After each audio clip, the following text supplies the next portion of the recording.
July 13th. I was thrown off by the Monday. July 13th. This is the regular Board of County Commissioners meeting for Santa Fe County, first one of the month. Can I get a roll call, please? Commissioner Hank Hughes, Here. Commissioner Adam Johnson, Present. Commissioner Camilla Bustamante, Present. Commissioner Lisa Kakari Stone, Present. and Chair Justin Green. I'm here. Thank you. Thank you. Could you all rise and join me in the Pledge of Allegiance and State Pledge, please?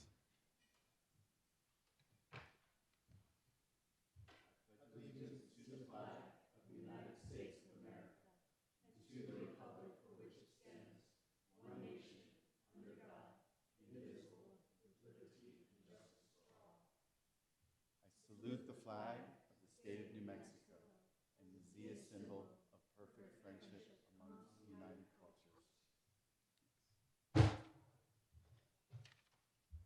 And for our land acknowledgement, we acknowledge that this place we now call Santa Fe is also known as Ogopoge, or White Shell Water Place.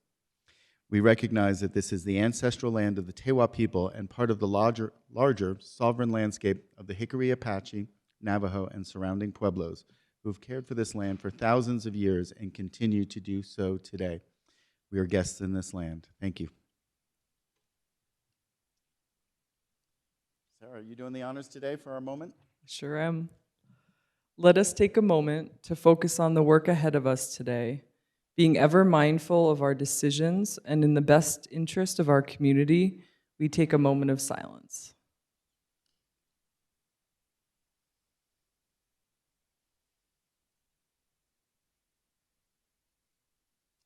Thank you. Is there any reflection that you would like to have? Anybody here? Acknowledgements? Thank you, everybody. Please feel free to be seated. All right, we have an agenda before us. Any changes from staff?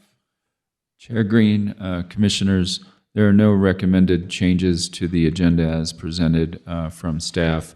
I would just note for purposes of our meeting minutes that the initial agenda for today's meeting was posted last Tuesday, and the amended agenda in front of you now was posted on Thursday, July 9th at approximately 2:45 p.m., which is greater than 72 hours in advance of today's meeting as required by the Open Meetings Act. Thank you. Chair Green, I make a motion, we approve the agenda. Second. We have a motion from Commissioner Kakari Stone, a second from Commissioner Johnson. All in favor say aye. Aye. Any opposed? Hearing none, we have an agenda. We're going to move on to matters of public concern. We have some folks, I think, here in person and some people who have signed up online. Let's go to the room first. Mr. Armijo, please do the honors. Chair Green, Commissioners, I'm here to speak on behalf of some of our residents out in La Cienega as far as our power outages. And I think you have it on your agenda, Commissioner Bustamante, to forward a letter to the PRC. I lived in Santa Fe for 57 years. I've lived in La Cienega 13 years. And there's been more outages this year than the entire 57 years I spent in Santa Fe. It's a joke. They got to do something about it. There's a lot of elder people that live in La Cienega, and when the power goes out, they're going to have a major, people could die. It's that serious. There's a lot of elder folks. They can't use their handicap beds, things like that. P&M never gives any credit for anything. We've had outages up to 3 days at a time. During the 4th of July week, I think we had 3 outages in a week. So it's pretty severe. Nothing's being done of it. I think if we lived in Las Campanas or Sierra del Norte area or things like that, we would never have this. But because we're La Cienega residents, I think we're being disrespected. I know we're being disrespected. And I think we need a harsh letter to the PRC and to P&M to start recognizing to take care of this situation. As I said, I've lived there for 13 years and nothing's ever been done about it, nothing. And it's time that, we place some pressure on some of these people and recognize that it has to be resolved. The community is only going to get larger, hopefully not much larger than Cienega, but it is growing. So it's only going to get worse. And like I said, this year has been the worst ever. So I appreciate that whatever you guys can do and apply as much pressure to them as possible. And thank you for your time. Thank you very much. Stick around for the letter in a little while if you'd like. But thank you. Moving on to folks. Anybody else in the chambers that wishes to speak? Please come forward.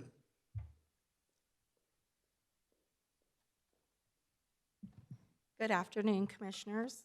I'm here on the behalf of the community of La Cienega as well. I'm a small business owner there, and my parents have lived there probably 35 years. In previous years past, they've maybe had a couple outages a year, but it's been extreme lately with the extreme heat. A lot of my customers have called PNM and given different excuses of why they are out of electricity, including myself, who talked to Wendy, a supervisor there, last Tuesday when I got back in town, and my customers were out of electricity from 8:30 to 7 o'clock, and that was on the 4th of July. Prior to that, from the 20th to the 27th, there was 3 more outages, and there is cause for concern. My mom is 93 years old. We survive on electricity because our well also is run on electricity, so we have no water, no power. Residents have been telling me they're upset about the food loss. Some people have gone 15 hours without electricity, and so I'd like to ask Mrs. Camilla Bustamante. She had a meeting last Monday with them. Could you shed some light on what they told you? Yes. It is at my webpage. I didn't know. The I notes, thought I yeah. could ask because I didn't see anything on there, any Yeah, result. if you go to mine, but you can see the whole meeting. So there is something there. Yes, absolutely, and a very nice map. But today we will be hearing a letter. Okay. Yeah. If All you right, stick so- around for a little while, and if we can hear the letter sooner, if you'd like, Commissioner Bustamante, so the folks in attendance can be here for that, because we can Okay. debate it and discuss it, and you might Okay. be able to hear the results of the meeting in person. That's what I want to know. I just wanted to know what the results of the meeting. I didn't see them. I haven't had a chance, but I thought that was something we could speak about today. However, I just want to reach out to all of you and say, could you please help us out there and get us some answers, because we really need them. Thank you. Thank you very much. Fabulous. Is there anybody else in the chambers that wishes to speak in person here? Seeing none, we'll go to online. We have a few people online. Mr. Chair, we have Chris Michelle's raising his hand. Excellent. Mr. Michelle's, take it away, please. Yes, hello, Commissioner and the members. I've got a very important issue here today, so please pay attention. Your meeting today is to this point is in violation of your own resolution 2013-120. I repeat, you are currently in violation of your own resolution 2013-120. The two speakers that you just allowed to speak should not have been allowed to speak at this point on your agenda if you complied with 2013-120, which you did not. The other thing is that you're not complying with, and it's been an ongoing issue, is you don't allow public comment during action items. That directly is the 2013-120 specifically says that public comments shall be invited during these action items. So again, you're just in clear violation of 2013-20. And perhaps that goes back to the fact that your county your current county manager, who was at the time the county attorney, totally misinformed or uninformed the commission back in a meeting in 2015 when they held a study session which informed the commission at the time of their obligations and the rules that govern their actions. The county commission, the county attorney at the time, Mr. Schaefer, neatly forgot to mention the existence of 2013-120, which meant that you're probably unaware of it, and you remain unaware of it apparently because you just violated it right now today. You might check with the county manager as to why he did not see fit and does not see fit to inform you about the provisions of 2013-120, because it was discussed at length before it was passed in 2013. It looks like it's still in the books, and by not following it, you have an ongoing confusion with your agenda, because the whole purpose of this is to have public concerns which are not involved with agenda items addressed separately from the letting the public comment on concerns that are part of the agenda, which in the case with La Cienega, you should have waited and taken their comments during the agenda item under which they're discussed. By not doing that, you've allowed them to speak twice on the same subject. This is exactly what 2013-120 was designed to avoid. You might consider reading it, because it appears your county manager and your county attorney may not even be aware of it because they seem to have other things to do. Anyway, thank you for this, and please follow the resolutions. It'll work better. Thanks. Bye. Thank you, Mr. Michels. Is there anybody else online? Mr. Chair, no other users online are wishing to speak. Okay. Was this Denise that was behind? Was that Denise? Did you sign up? And Sue? Sorry, if you'd like to come forward and do this, we'll go back to, please. Thank you, council members and staff. My name is Sue Baum, B-A-U-M, and I, like you, have formerly been a council member in my hometown. Before that, I was a zoning official. So I've got similar experience to what you're facing now with I think it's called Casa Verde development. Is that correct? Okay. Anyway, so I wanted to thank the council for their decision on this and for being really fastidious in your work. I did listen to the Zoom meeting, all of it. I listened to the staff presentation. I was really impressed. I thought it was accurate and clear-cut. And I understand that they're working off sets of guidelines and ordinances that you and previous boards have prepared and written. Nonetheless, some exceptions on this proposal were brought forward that I didn't think made very good sense. For example, there was something about a 50% green space coverage where extra density was granted. But when you look at the property, there's natural arroyos, natural drop-offs, cliffs. When I make that turn onto 590, onto 70 every day, I really worry about that space. And of course that area is not going to be developed because it can't be developed. So why should a bonus be given for that? Anyway, I do believe that in the support of the neighborhood, I am never in agreement with NIMBY. Just because someone wants to build where I already build, if someone owns private property, go ahead and build it. But build it to its best advantage for the best use of that neighborhood, so that everybody can be served, so that all of the utilities, the roads, the stormwater, and so forth is functional to the maximum that it can be. One thing that was said in that last meeting was that, oh my, in order to get a pipeline for the sewage to go to the city of Santa Fe, it would have to go 2 miles. Well, into Sara, when it was developed, they built a 2-mile pipeline that goes to the city. So it's certainly not impossible.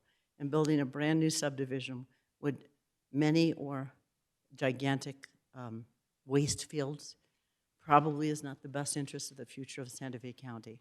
So again, I'd like to, with my own experience in similar matters, express my gratitude to the council for using your best judgment to make sure that the future of Santa Fe County at 7599 and La Tierra is preserved. And if somebody comes up with a better solution, more power to them. But for now, you've made a good decision, and I thank you. Thank you so much. Before we close public comment, I see two more people that have walked in. Did you want to address us for public comment? Please approach. Sir, were you here for public comment? Yes, come forward and I apologize. Julian Gonzalez, La Cienega Valley Association. bring the microphone to your mouth. Parking in this place is rough. I'm going to tell you right now, if we can figure this out, we're doing good. I just wanted to say real quick, I had a meeting on Saturday, and the community that showed up was definitely pretty pissed off. Excuse my French, commissioners, I apologize. But they want to see accountability, no more good reasons why we have power outages in the valley. I don't know what has been said and what has been covered, but as I get here today, I know I'm 2 minutes and 24. I probably had a whole lot to say. I did make a couple of notes. Despite paying the same rates, this is what was coming from the people of the valley of La Cienega. As other customers in the city and throughout the La Cienega County, this continues these experiences that we're having service interruptions. It's raising serious questions amongst the people of the valley. Health-related individuals are really affected during this time. We want to know what type of infrastructure investment is going to go forward from PNM and the maintenance and system reliability that we deserve as paying customers. That's what was coming from the people. And that's me. I'll bring you exactly what they tell me. This isn't coming from Julian Gonzalez. I'm just relaying the message. They don't want to be provided a written explanation of what's a good cause, why the power was out anymore. They want to see action. That was one of the notes. They want PNM to disclose to the Board of County Commissioners and PRC why our community during the past 5 years has experienced extreme outages during Father's Day, 4th of July, 16 hours and times like that. And now emergency management personnel are starting to come to our meetings and tell us that, your food went bad. Don't eat it. But these people don't have the money. If you were to see that showed up in these meetings, they don't have the money to replace $400 worth of food that they had in the refrigerator. So that was another concern. They want to see commitment to continue to improve our one-line grid that goes into the valley.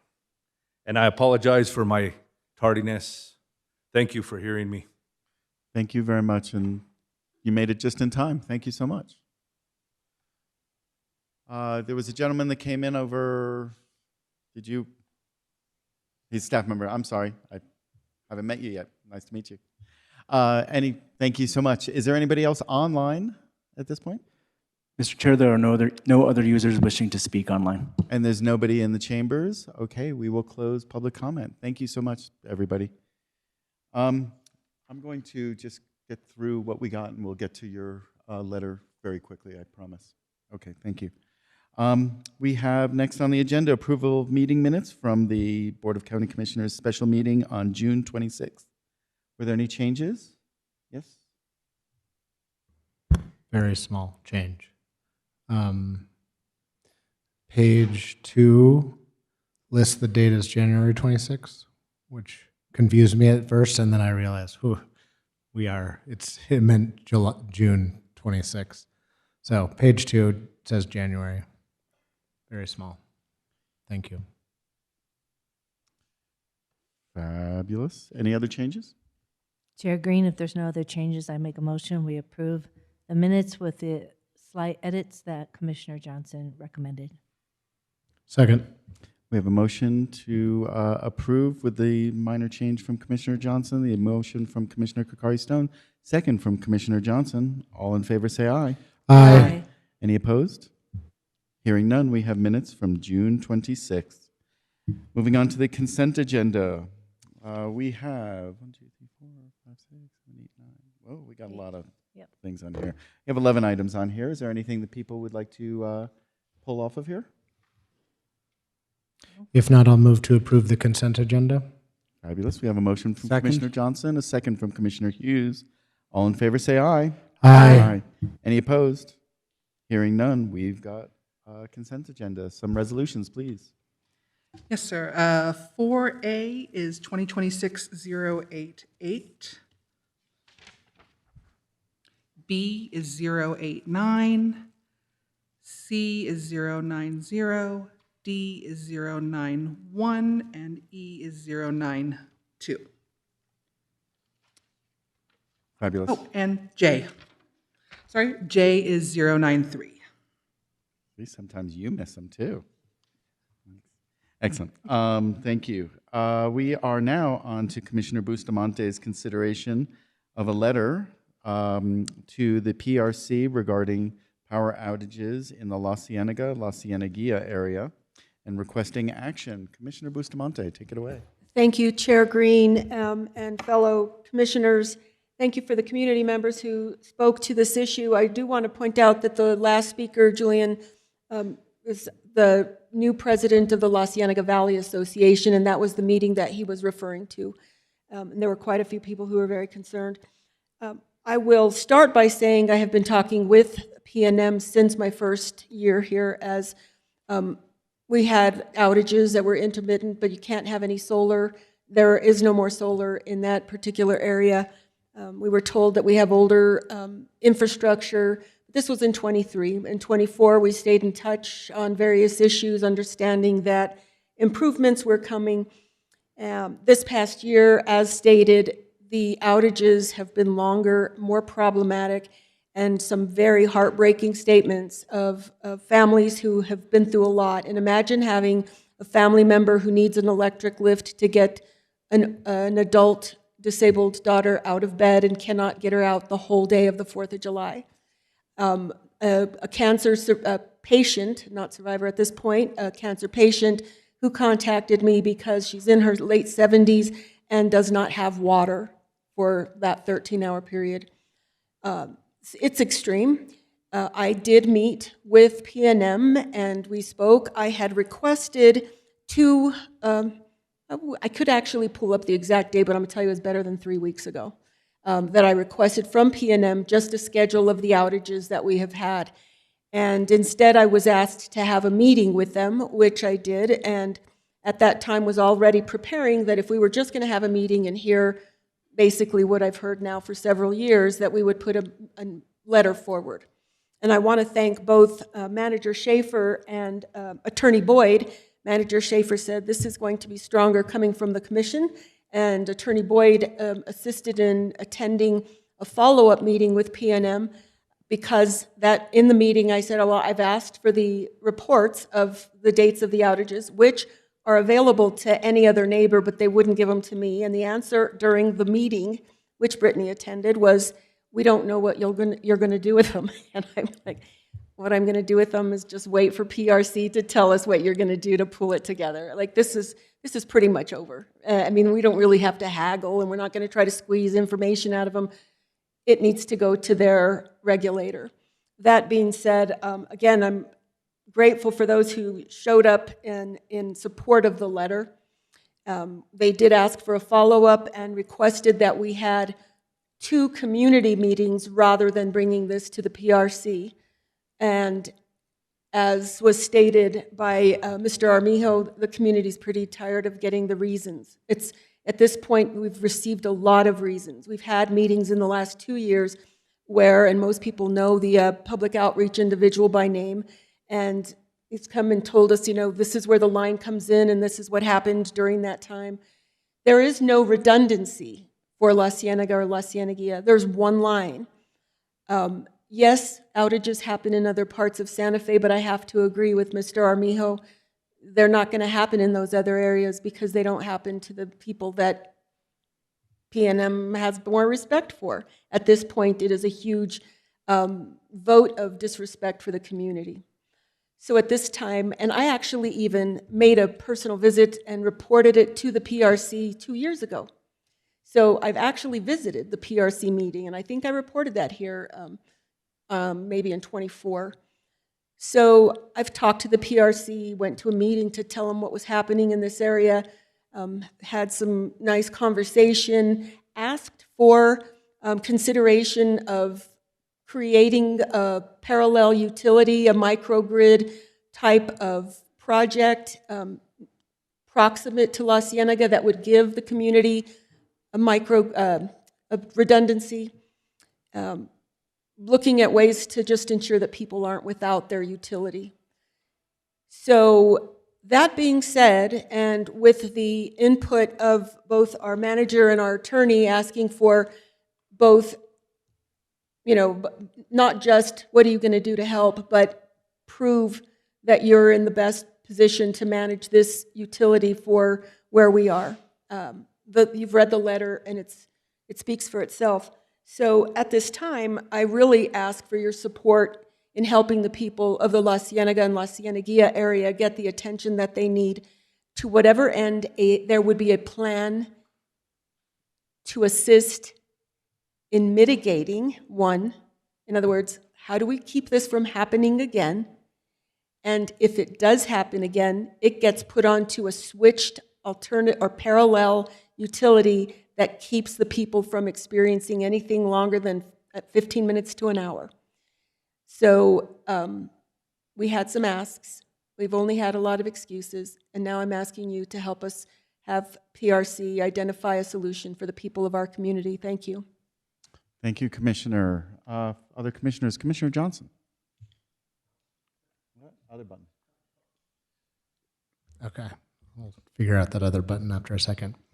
Thank you, Commissioner Bustamante, and I am thankful for those in the audience that came to speak. I'm sorry for your situation in La Cienega. I think the letter is a very good idea, and I obviously support it. We often burden communities with a meeting after a meeting after a meeting. I mean, I would propose both and. P&M can explain their reasons to the community, and they can show up if you have the time and the need and the want. But we should also do this from our place. The PRC needs to know that they are delinquent in this case and that we as a commissioner exploring other options. Commissioner Bustamante mentioned microgrid. I think we just need to hold them accountable and go through the proper channels, and that's the PRC. So we should send this letter, and thank you for writing it. Thank you, Commissioner Johnson. And you reminded me of something. When things like this happen, there is a lot of murmur. Why is it happening? What are they trying to say to us?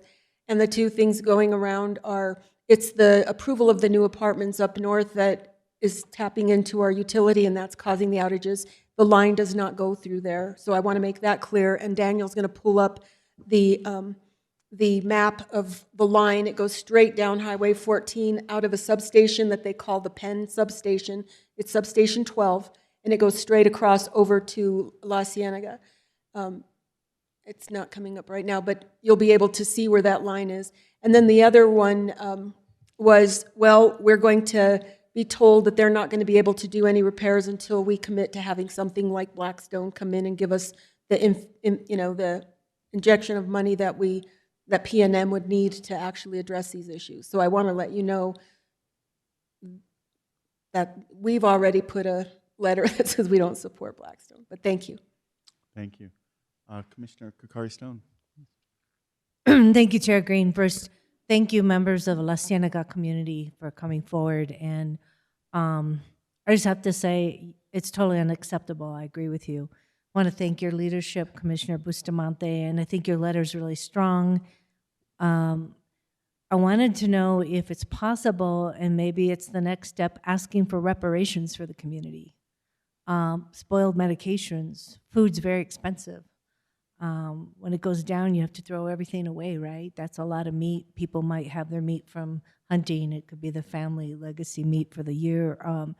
There's machines and other things that happen, and maybe some even health burdens to people. So I think oxygen, yeah. And so I would go as far as to even ask for reparations and that they get a discount on their utilities, going back to all the times. I mean, if the duration is beyond the normal curve, and if the frequency is beyond the normal curve of the rest of Santa Fe County, and they're paying their fair share as everyone else, why not get a discount on future electric as well? And then negotiation, not just stakeholder engagement, but I'd go as far as asking for community benefits plan. What's the benefits back to the community? But maybe that's the next steps, and I fully support this letter, but I also support putting some teeth to it, because people don't move unless you bite them in the nalgas.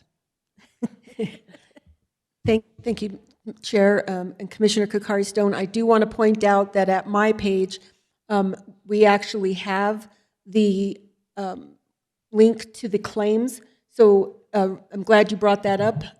There is a claims form at my page. You can go through the PNM page as well, but the resources at my personal page allow people to go in, file, and they should be reimbursed. I have heard stories that they were told, well, this was an act of nature and we don't compensate, and people pushed harder and got compensated. For these most recent, I'm really hoping that people, and just as much as we can to get the word out, that PNM has committed to honoring the claims that are filed. So thank you for that, and thank you, Chair. That's excellent. Commissioner Hughes. Yes, I have a little bit different perspective, although I appreciate the letter very much. About 5 years ago, El Dorado was experiencing a bunch of blackouts, not nearly as bad as it sounded in La Cienega, but they determined that our system was too old, and they replaced it with a system that provides duplicate service. And I haven't had a single shutdown of electricity since they got that installed. Now, they made a mess in my front yard putting it in because that's one of the connection points. But other than that, they did a good job. And so they should not have any excuse for not doing the same thing for La Cienega. Thank you. Excellent. I think the letter is firm. I think there could be a place to discuss reparations in there if that was appropriate that you wanted to include. I also like the idea, as you've gotten to know me over these years, about solutions, to show that we're not just abstractly saying, please solve this, but say, everything from, could you put a microgrid? Be specific. Right? We did. So, to put in like virtual power plants specifically to say, how can we make the La Cienega community self-sufficient? Mr. Chair? In that case. Yes. I apologize. We can't hear you. You can't hear me because I'm speaking that way and not into the thing, so I will go that way. So, whatever quick edits, if there was something that you wanted or you just wanted to go where it's good to go. I think it's good to go where it is, and I will say, because we did ask for that, I do believe that with the work that Commissioner Johnson and I are doing, we could get there from here.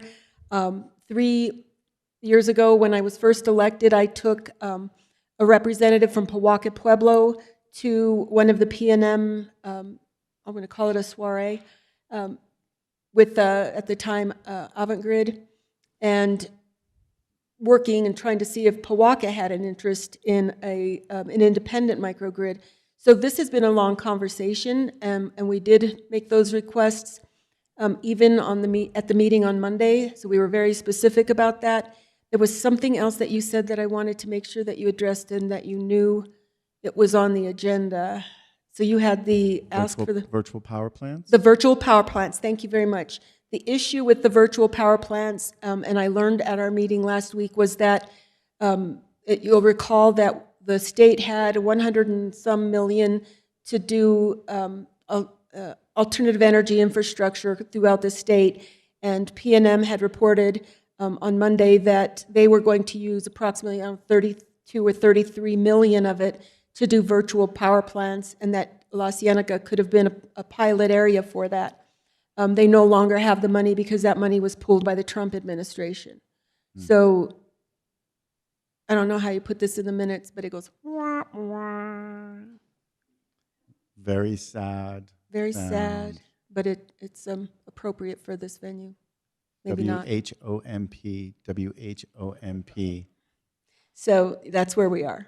In other words, there's been that discussion as well, so thank you. Yeah, okay, wonderful. Well, folks, Commissioner Bustamante, if there are no edits and we all seem supportive of this. I would like to make the motion that we pass the letter to the PRC regarding the electrical problems that have been experienced with the La Cienega and La Cieneguilla communities. I second it. We have a motion from Commissioner Bustamante and a second from Commissioner Kokari Stone. All in favor say aye. Aye. Any opposed? Hearing none. Thank you so much. And thanks for everybody for coming here for this. Thank you. No, we got you. Thank you. All right, moving on. We are on to miscellaneous action items. Item A, a resolution delegating authority to the county.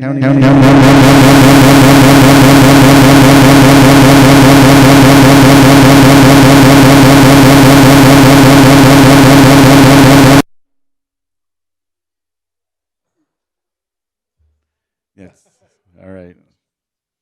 Item A, 8A, a resolution delegating authority to the county manager to negotiate the purchase and acquisition of real property located at 2025 Galisteo Road for the expansion of services provided through the county's Crisis Triage and Detox Center, otherwise known as La Sala, reentry and related services, community services and public works. Thanks. Chair, Commissioners, thank you so much. Ann Ryan on behalf of the Community Services Department. Present with me is our colleague from the Public Works Department, Ashley Cisneros.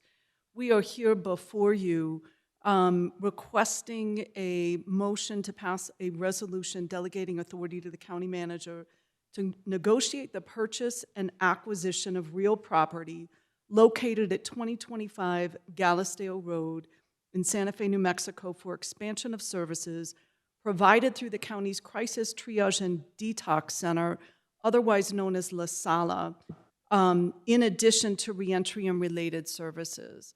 As the Commission is aware, the La Sala Crisis Triage Center has been operating since about 2021, and it provides to the county's most vulnerable residents, as well as the region, crisis services, triage services, mobile crisis, along with managed withdrawal or detox. It is county-owned and privately operated by two local nonprofits. One is the Santa Fe Recovery Center, and the other is New Mexico Solutions. Recently, or within the last 6 months, we contracted with a private but independent subject matter expert to conduct an evaluation of La Sala. And among those items that the evaluation rendered was the clear need for expansion.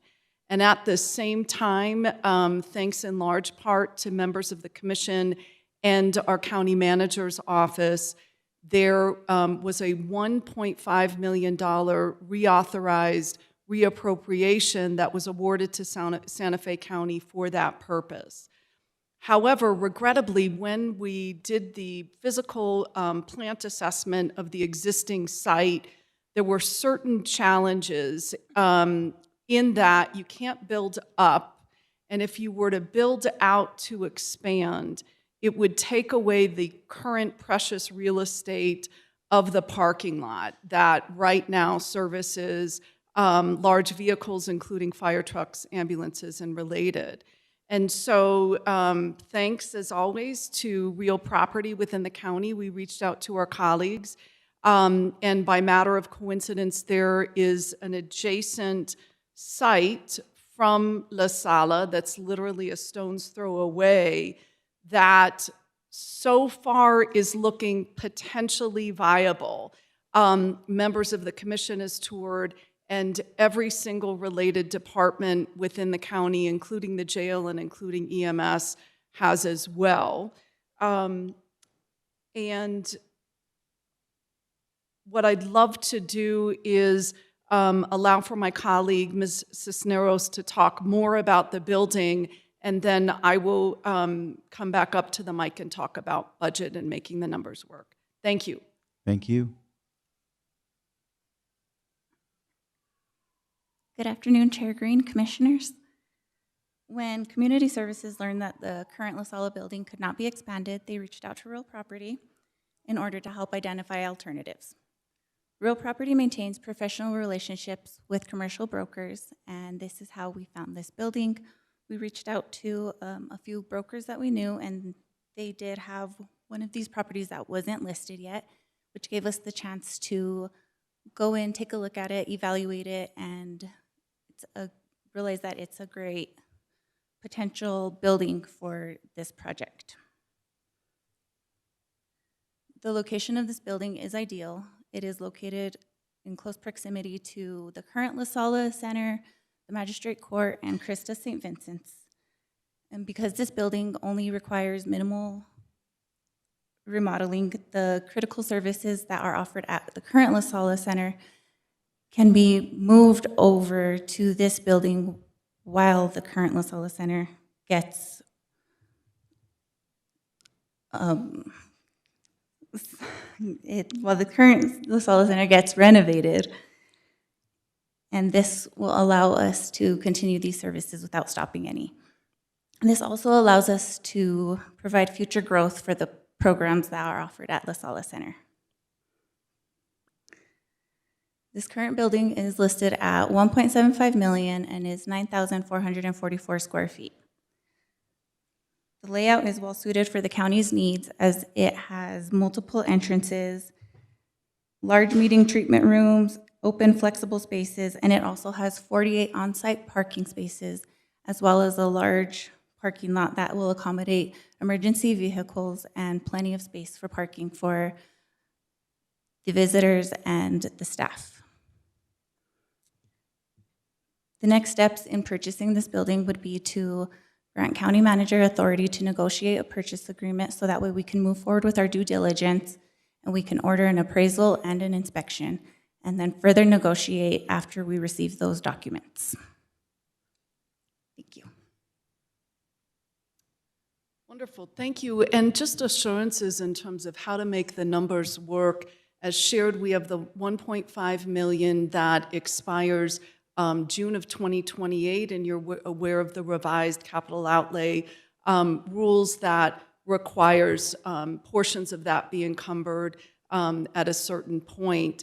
So if we were to apply that towards the purchase price, as you're also aware, the Behavioral Health Reform and Investment Act plan that we submitted on behalf of Region 1, which, happy to say, was approved last Thursday formally, includes in it $1.9 million towards gap funding, if needed, on the purchase price, and then the balance towards any renovations and planning and design, so that the existing physical plant would become 100% detox, so doubling our capacity of detox beds at the existing site. And then the new site would have the crisis services, mobile crisis. It's also where our second mobile integrated health unit under BRIA would be based, along with our DWI prevention programs, because it makes sense, right? We are not going to miss any opportunities because of barriers. They would be right there on site, along with reentry. So assuming all things move in a positive direction in terms of feasibility, we do see this as a win-win for the region, and we appreciate the consideration. Thank you. Thank you, both of you. Commissioners? Commissioner Bustamante, sorry. I believe I saw his hand up first. Commissioner Johnson. Sorry, I didn't say. No, I was late, but I'll go first. Sorry. Is that okay? Okay. Thank you, Ms. Cisneros. Thank you, Ms. Ryan. I think this project is kismet, as they say, because really it's just right down the street. I mean, the sort of like changes to action and activity at the current La Sala, just pivoting a block away. It's really great. We toured the site. I believe all of us went, at least I went with another commissioner, and yeah, I think it's well suited for the needs. It's an obvious expansion of facility space. So I'm in favor of this. It seems like the funding streams line up pretty well. I have one question about the property itself, and it's actually more about future plans. And I may be wrong on the sort of thinking about this too, so feel free to tell me that I'm wrong. I'm used to that. Is there do you imagine privacy screening or some sort of, the orientation of the current La Sala is hidden, I would say. And the orientation of this current site just faces outward to a busy office medical park. So I wonder if that's appropriate. It may not be. Maybe it's not. But that was one thing that came to mind in the presentation. Would it be possible? Is it desirable? So on. Thank you. Chair, Commissioner Johnson, thank you so much for that sensitive and well-made point. Once we get into planning and design and working with the community and partners, it's absolutely something we hope to consider. And again, making the numbers work, and we might have to phase it out, but thank you. Fabulous. Thank you. Commissioner Bustamante. Thank you.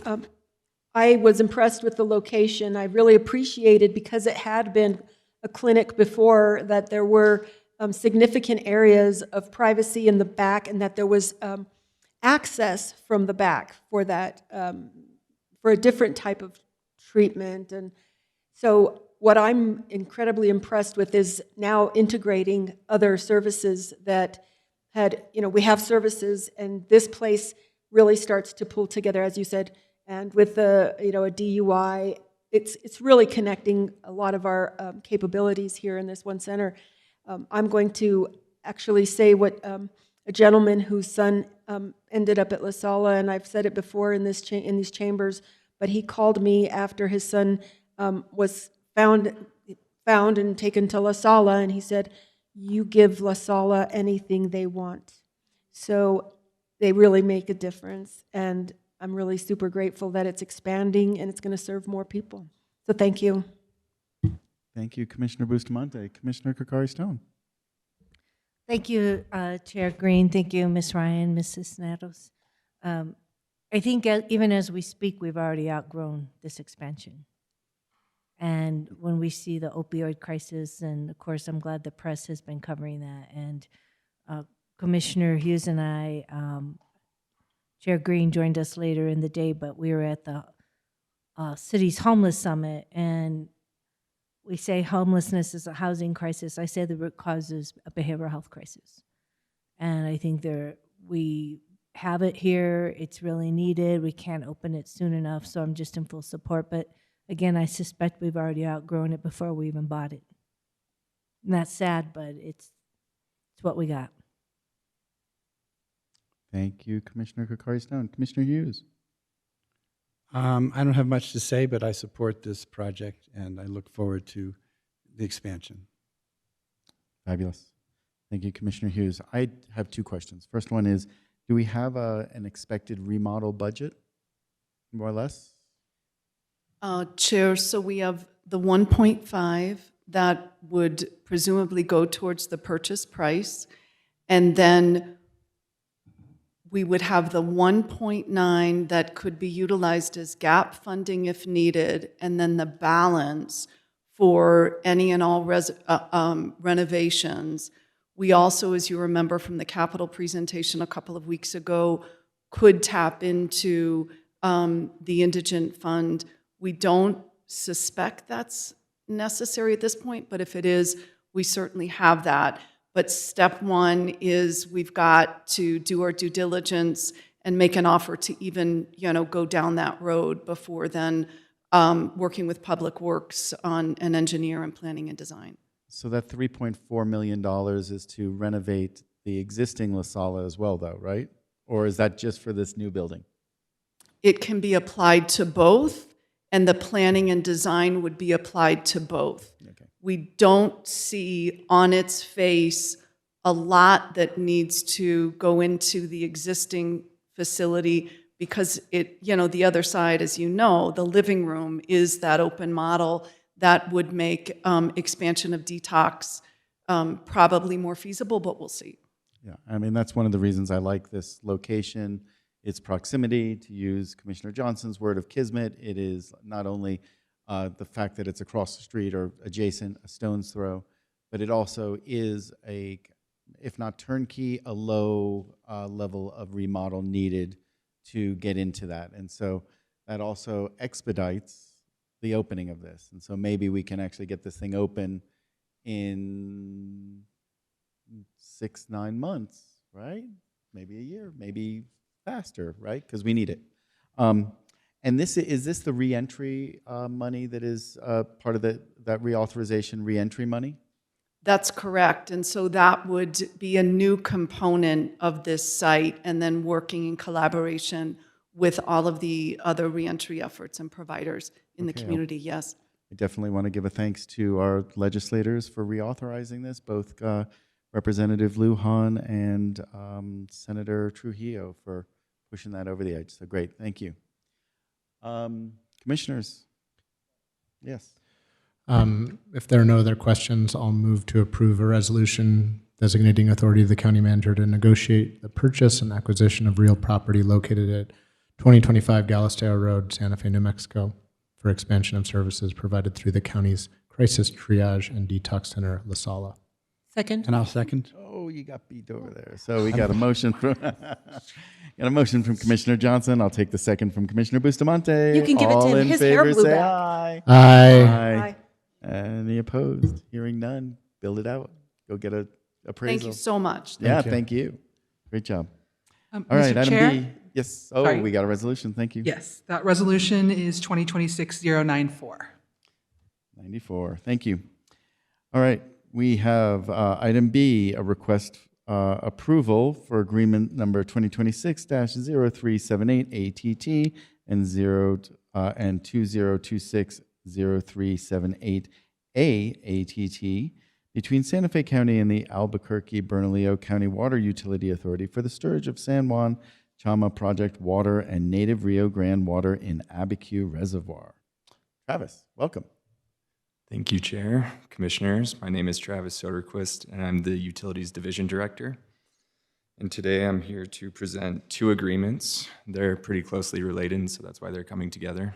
The first one is the water storage agreement, which grants Santa Fe County access to Albuquerque, Bernalillo County Water Utility Authority's storage space in Abiquiu Reservoir. This would be beneficial to the county because currently our storage space is held in Heron Lake, and it can only be held there for a period of time before it has to be released downstream. This storage space in Abiquiu allows us to continue carrying over that storage water for future uses for Santa Fe County purposes. The second agreement is the sub-allotment agreement, agreement that would allow us to store up to 3,000 acre-feet of storage in Abiquiu, kind of the same principle, but this water would be water that is stored outside of the normal San Juan-Chama project water storage, and would open up the door for potentially storing native water rights for the county. So those are the two agreements. Santa Fe County has historically had agreements in place with Albuquerque Bernalillo County Water Utility Authority for storage of our water within Abiquiu Reservoir. This new batch of agreements is to address the new agreement that they entered into with the Army to increase the amount of storage space that they have within the reservoir. And so this one just specifically addresses the new terms that they entered into and then defines what the terms are for Santa Fe County. For the water storage agreement, the term is a one-year term, automatically renewing unless each one of the parties wants to pull out. And then for the cost of storing water under that agreement, it's $1 per acre foot. And so the county's obligations would be at max $375 per year for that storage space. For the sub-allot agreement, it has an initial 5-year term. Similar to the water storage agreement, it will automatically renew unless each one of the entities wants to pull out. And so with that, I'll stand for any questions that you might have about the two agreements. Commissioners? Questions? Commissioner Johnson? Thank you, Chair. Thank you, Travis. So that's pretty affordable storage, it seems like. Just to help me in my sort of, you have expertise in the water space, and I don't. So is this a strategic move to hold water for us in reserve? And is it something that we regularly do? It seems like something that we should do. So I agree with, I will vote yes on this. But I'm just wondering how in sort of layman's terms we can imagine what we're doing so that we could explain it to our constituency. Oh, we're holding water at Abacu in reserve for the next 5 years. Is that an accurate description of what we're proposing Chair. here? Chair, Commissioner Johnson, that is a pretty accurate description of what we're trying to do with this. But to get into some more granular details with it, our primary supply of water for the county is native flow water, and it's basically a use it that year, or it just goes by and down to another diversion. With this San Juan-Chama project water, it's storage water, and that gives us the ability to carry that water over from year to year. And so if we don't use it from 1 year, we can save it for the next year. And in our situation, we haven't been relying on the San Juan-Chama water to be a primary supply for the county. It's more of a backup supply, and it's just another way for us to bolster our water resources portfolio to maintain deliveries throughout our utility. Great. Well, then I applaud this as long-term planning. So thank you for bringing it forward, and I support it. Commissioners? Excellent. So I have 2 questions. How does this impact, this is just for BDD water, or does this also impact Pojoaque Basin water that we could store there? Chair, this specific agreement is for the Santa Fe County-owned San Juan-Chama water, and so this would be specifically to the water that we already own within the utility.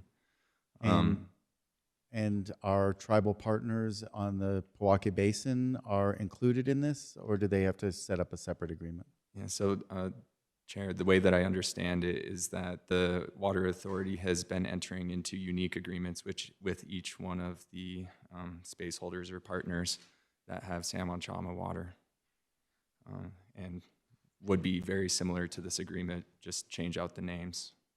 Okay. And have we reached out to some of our tribal partners to maybe make them aware of this as a possible opportunity for them and give them a boilerplate and make life easier for them? Chair, the way that I understood it is it was kind of one of those things that you needed to do it with the authority in order to keep the water there. And so it's kind of a mandatory thing. And they were reaching out to all the partners that they've worked with in the past to make sure. But I can follow up and make sure that the partners in the Pojoaque Basin are aware of this and have pursued a similar agreement. We have a meeting on Wednesday. I would love to bring this to them, to show what we're doing and to show that they could take part in this on their own behalf individually. Next question, is this expandable? For instance, Commissioner Hughes has El Dorado, which is looking at trying to get some water through alternative means from groundwater. If they were to bring in and purchase water rights, not from Santa Fe County, but from outside of our Santa Fe County or the Pueblos, and wanted to bring it in, would that be, and transfer them to us for us to process and to deliver to them, would that be allowable for us to give that resource on sort of in partnership? Mr. Chair, that's a great question. I don't know the answer fully for that, but I do know that under the sub-allot agreement that we are entering into or attempting to enter into, it would allow for us to expand our storage capacity in Abacu and allow for additional sources of water to be utilized to store in that space. And so I think that would open up the door for potential like what you're proposing. That's great. Thank you. Commissioners? Move to approve. We have a motion from Commissioner Johnson Second. and a second from Commissioner Hughes. All in favor say aye. Aye. Any opposed? Hearing none. Go store some water. Thank you. Thank you.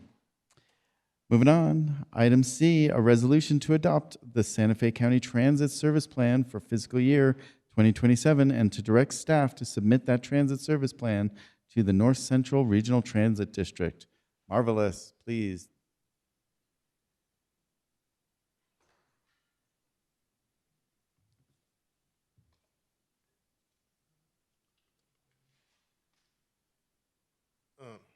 Good afternoon, Chair and Commissioners.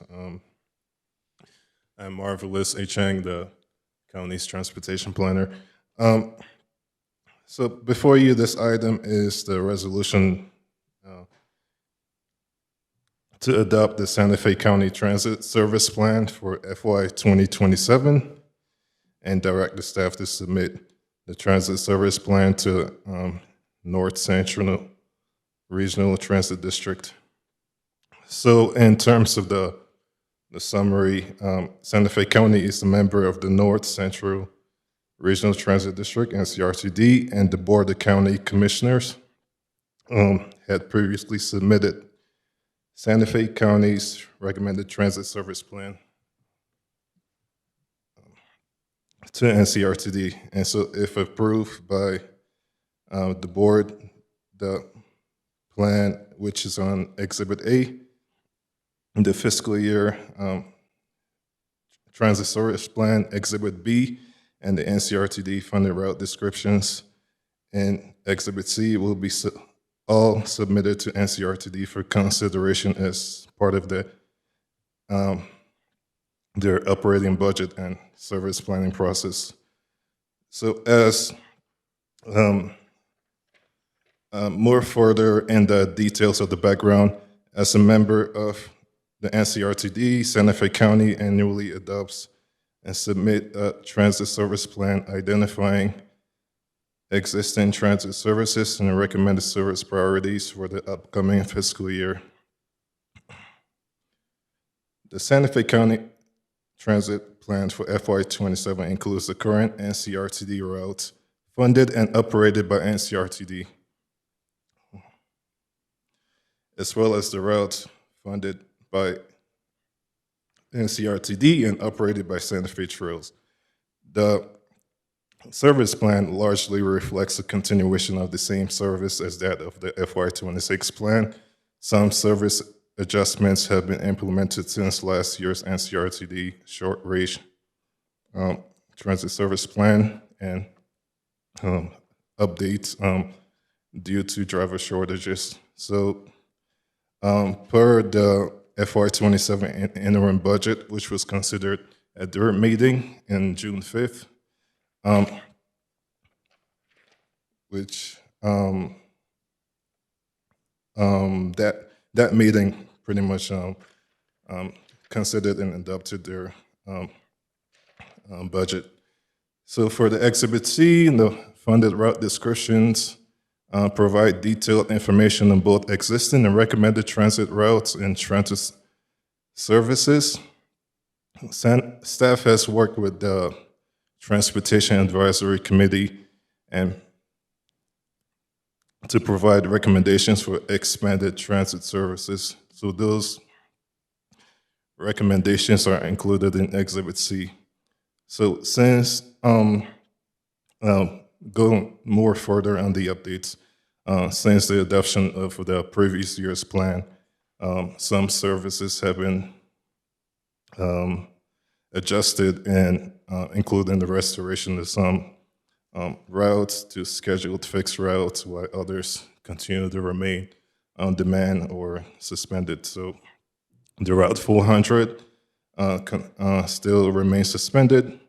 The previous transit services of 260 and 270 from the previous year's plan were combined to now feature the new La Cienega My Blue microtransit service. And so the My Blue is currently an on-demand app for microtransit service, which is similar to a private ride-sharing program such as Uber or Lyft. So this My Blue service provides services to La Cienega and the Rancho Viejo areas. So other service routes includes Pojoaque, Noun Bay, and other covered zones outside of the county. While some routes operated by City of Santa Fe Trails have been restored to fixed and scheduled routes, some are still being offered on an on-demand basis. So currently the routes 21 and 22 are still offered on an on-demand basis, including the downtown and museum shuttles. And so, again, to receive on-demand service, the riders must call to be picked up at destinations or place requests via the on-demand based applications. And so, more details is included in the Exhibit C, and the recommended action is to approve the subject resolution adopting the plan and to direct staff to provide that plan to the NCRTD. Thank you. Thank you, Marvelous. Commissioners, Commissioner Kakari Stone. Thank you, thank you, Chair Green. Thank you, Mr. Esching. So when we approve this tonight, I fully support it. The on-demand routes will be reinstated. That's correct, 100%. So it won't be call-ins anymore. Chair Green and Commissioner Kakari Stone. I believe a few of the routes will still be on demand.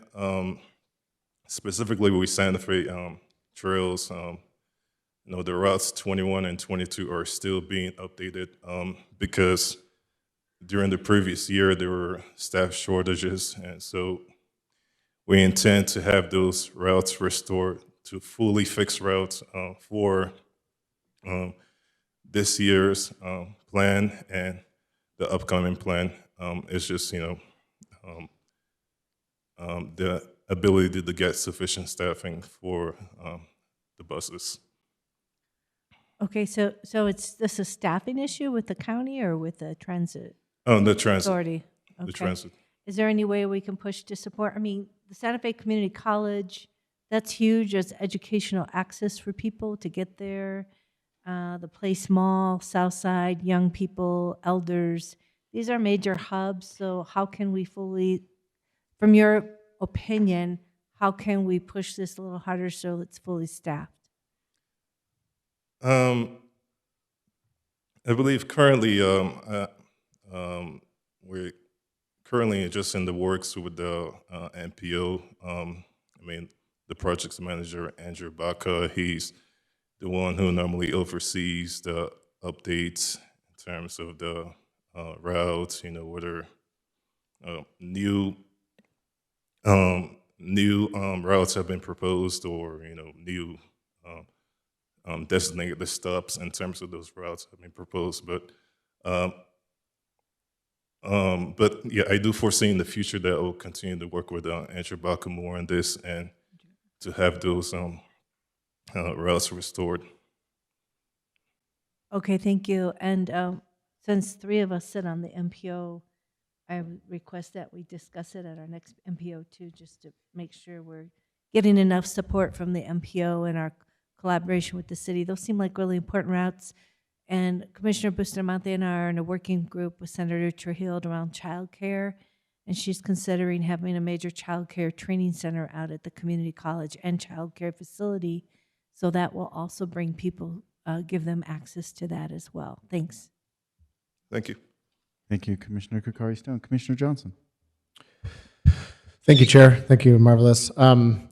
I'll start. I have a couple things, but just to address something that Commissioner Kakari Stone brought up. Part of the staffing is on the side of the Santa Fe Trails, and so that's a city issue. But another part is through the NCRTD. So the Blue Bus staffing, they're aware of shortages in their driver base, and part of it has to do with the class and comp that they had, and so they are actively working to adjust that. We know that things don't always move as quickly as we want, but that's a new priority for them. They went through a facility building stage, and I'm happy to go into more depth. We can talk one-on-one about this, but facility building stage, and now they need to bolster their roots. So I feel, as a board member, that we are aware of that issue. It's brought up at each and every meeting. So that's just to address a sort of small chunk of what you were asking about. I do, and I've talked about this at the NCRTD multiple times. I think that there are two things that are missing from this recommendation. Part of them does loop in, part of these, these two issues are in the city. One is the airport. We're connecting to 599, we're connecting to other transit hubs, but we're not connecting to the regional airport. Neither the rail runner nor the blue bus, and we know how Uber and Lyft can be in Santa Fe. It is a total missing link, in my opinion, and I would like, if it is possible, for us to at least, this will be approved by the NCRTD board, right? It's not just the county's decision. This is a recommendation, at least as I understand it.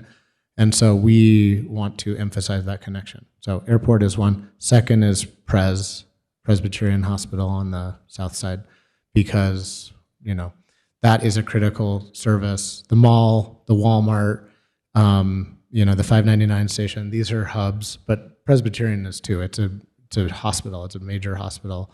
So I think if only, the NCRTD's capacity is such, right? It is limited by certain capacity constraints.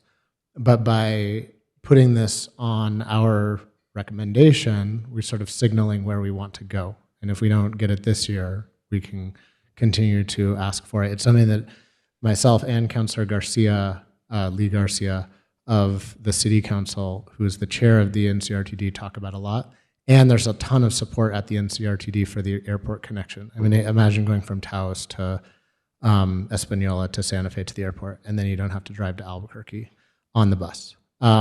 So I would like to add that to this recommendation, and we can talk about where that goes, but that is my request. When is this due to the NCRTD? Do you know offhand, Marvelous? Or is it just a sort of a regular report that we give to them indicating the county's priorities? Chair Green, Commissioner Johnson, I believe that is due according to the resolution, is due every July 24th of the fiscal year, because that's normally when their fiscal year starts. So, it will be submitted and be entered as part of their budget. Okay, so if, and then what, according to the resolution, what happens next? The NCRTD receives the report, and then that board takes action on it. Is that accurate? Is it sort of internally digested by the NCRTD staff, and then, their own, we had approved transit amendments, I would say, with some regularity on that board, and not sort of full. We don't take everything that everyone requests and just plug them in. Yeah, Chair Green, Commissioner Johnson, that is typically, once the request is submitted to NCRTD, it then gives them like a few weeks, to work with the budget, and they usually have their projects manager meet with us internally, to discuss, which route improvements or recommendations to those improvements are feasible. Also, it can be depending on a lot of other factors as well, such as their staffing levels, or how many buses runs during that day. So, yeah.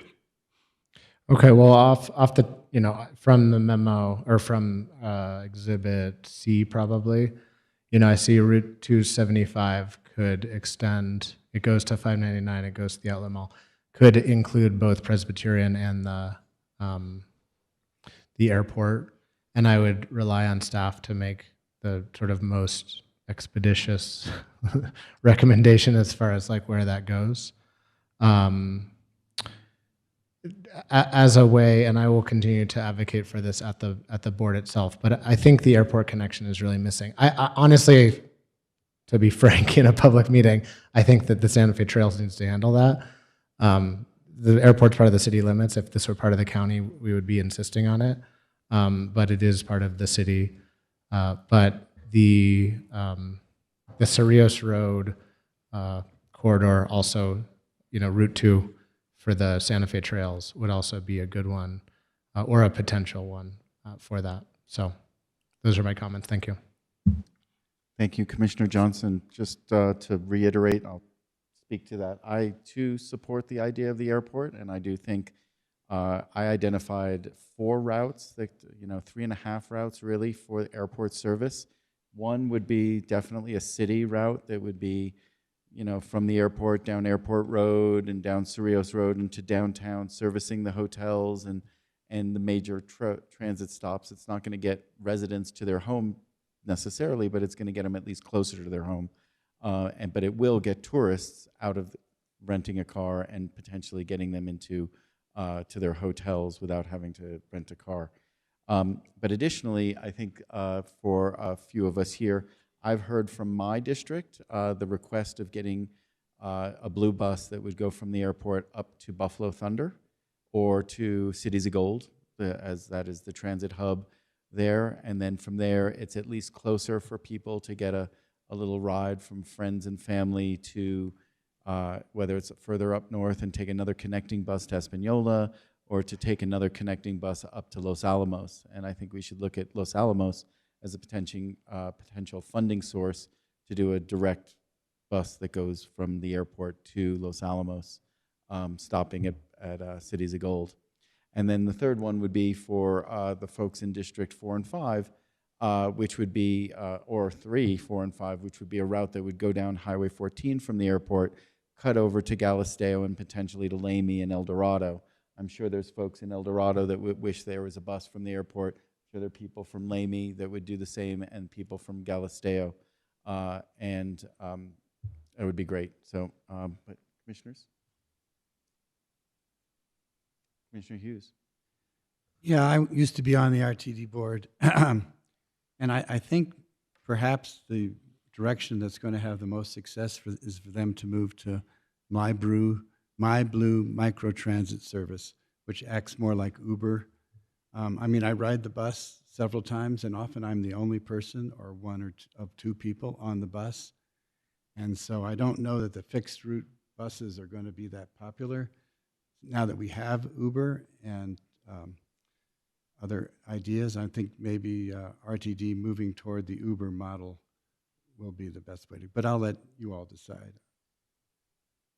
So I agree with you as far as the El Dorado area goes, although there is data on ridership from El Dorado, although it's not going through Galisteo.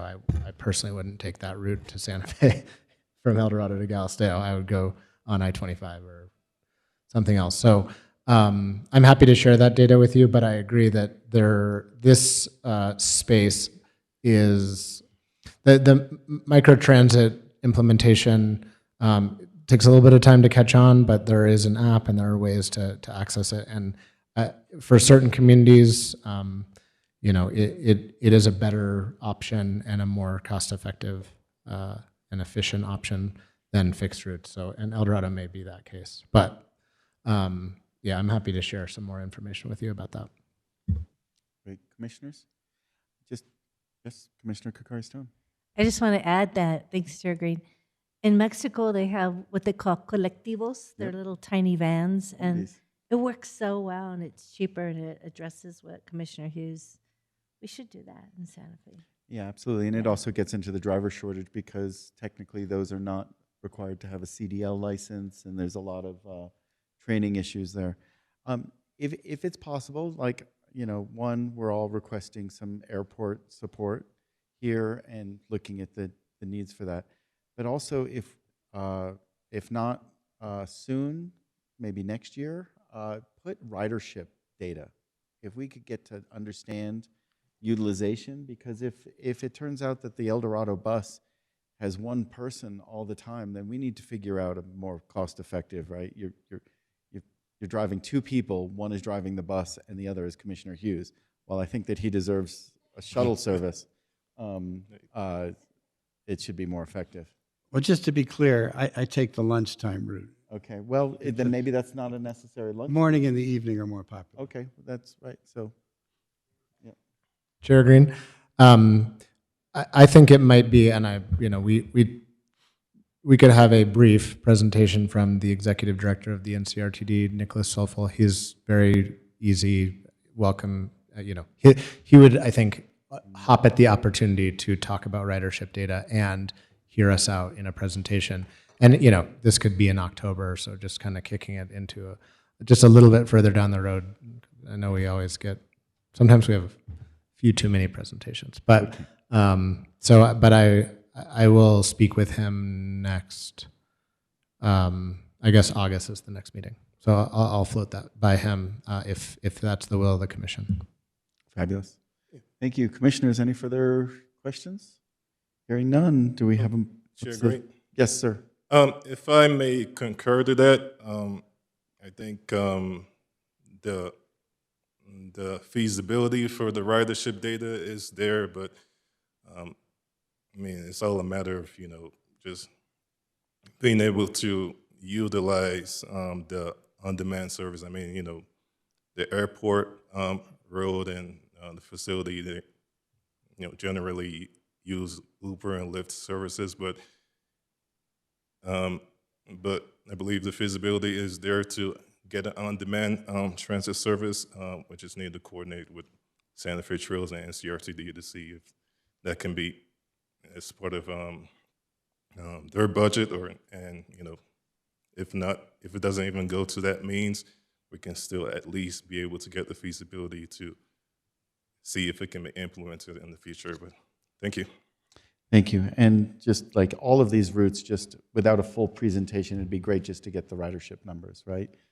3 routes, three runs a day, more or less this many people on, and so, great. Commissioner.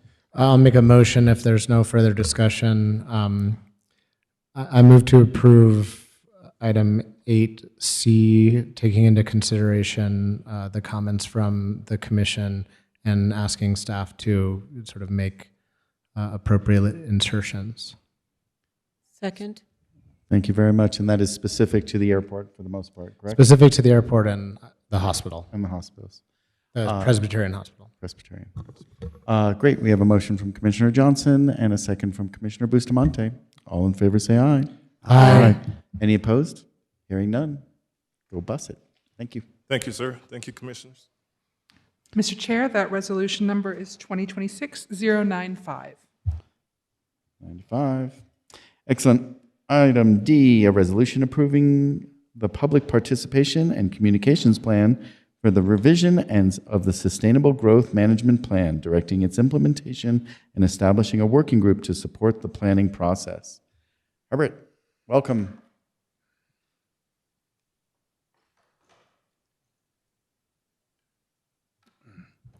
Good afternoon, commissioners. Been waiting for this moment for 2 years. No kidding. I've been waiting for 3. Okay. The community's been waiting for, I think, more than almost 20 by now. Okay. We put a lot of work into this, and I'm very happy with the way the plan has turned out, and I'm really excited to get things going, assuming that you approve the plan and give us direction to move forward. First, I want to emphasize that there will be numerous times and opportunities for the board to participate. Everything from taking the survey to attending meetings to actually adopting the plan and appointing community members to represent you on our working group. We'll have surveys. We'll have draft documents to present and at the different phases. So that there will be no concern that there won't be numerous opportunities for the board to participate moving forward. So I'm here this afternoon to ask for 2 things. 1, to adopt a resolution for the public participation and communications plan to revise the Sustainable Growth Management Plan. The second thing is the resolution not only adopts the plan, but it directs the manager to form a working group. And I'll be happy to talk about that in just a few more seconds. The public participation and communications plan are largely organized around two things, really, outreach and engagement. Outreach is really the invitation that we give to the community, and then the engagement is the conversation that we have. So we're keeping in mind with all actions and recommendations and the events and tools, we're looking at it both in how do we get people invited into the process, and once they get there, what kind of conversations do we have with them to learn from their perspective of what is going on out there in the real world with people who live with growth and development on a daily basis, so we can put together a plan that really speaks to the daily lives of people who live in Santa Fe County. We met with the staff several months ago and organized, with the help of the consultants, a set of goals to encourage participation, primarily from groups who are underrepresented in these kinds of planning procedures, either for lack of resources, lack of knowledge, lack of capacity. They're working 2 jobs and got to get their kids to school and to soccer practice, and just can't go to the public meeting or always have the time to take the survey. So we want to make a very deliberate, concentrated effort to meet those populations and to engage them in these conversations about what their future ought to be like. Some of the other goals really form around transparency, building capacity, and letting the community know what our analysis is and will be, and when they can participate. We've identified a number of priority kind of communities or populations in Santa Fe County that we really want to engage with. Those are traditional communities, some that do and some that do not have a official community organization. We want to reach out to them. If we're not preserving traditional communities through land use and growth management, we're just simply not doing our job. Of course, indigenous people and the Pueblos, not only the Pueblo tribes and their government entities, but nonprofits and community organizations that serve Native Americans in Santa Fe County. Also people with limited English-speaking abilities. So we will have translation services and transcribing on key points throughout the process and on key documents, so that we make sure we're not excluding anyone who doesn't have great English proficiencies. Immigrant communities, youth, especially if this is not their future, then why are we here, really?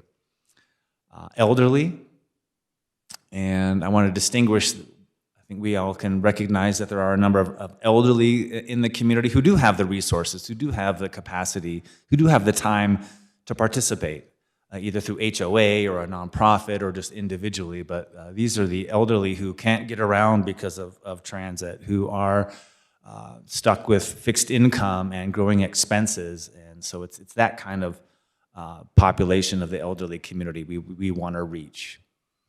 And again, people without limited financial resources. These, if we're not planning for these kinds of populations, then again, not sure we're really doing our job.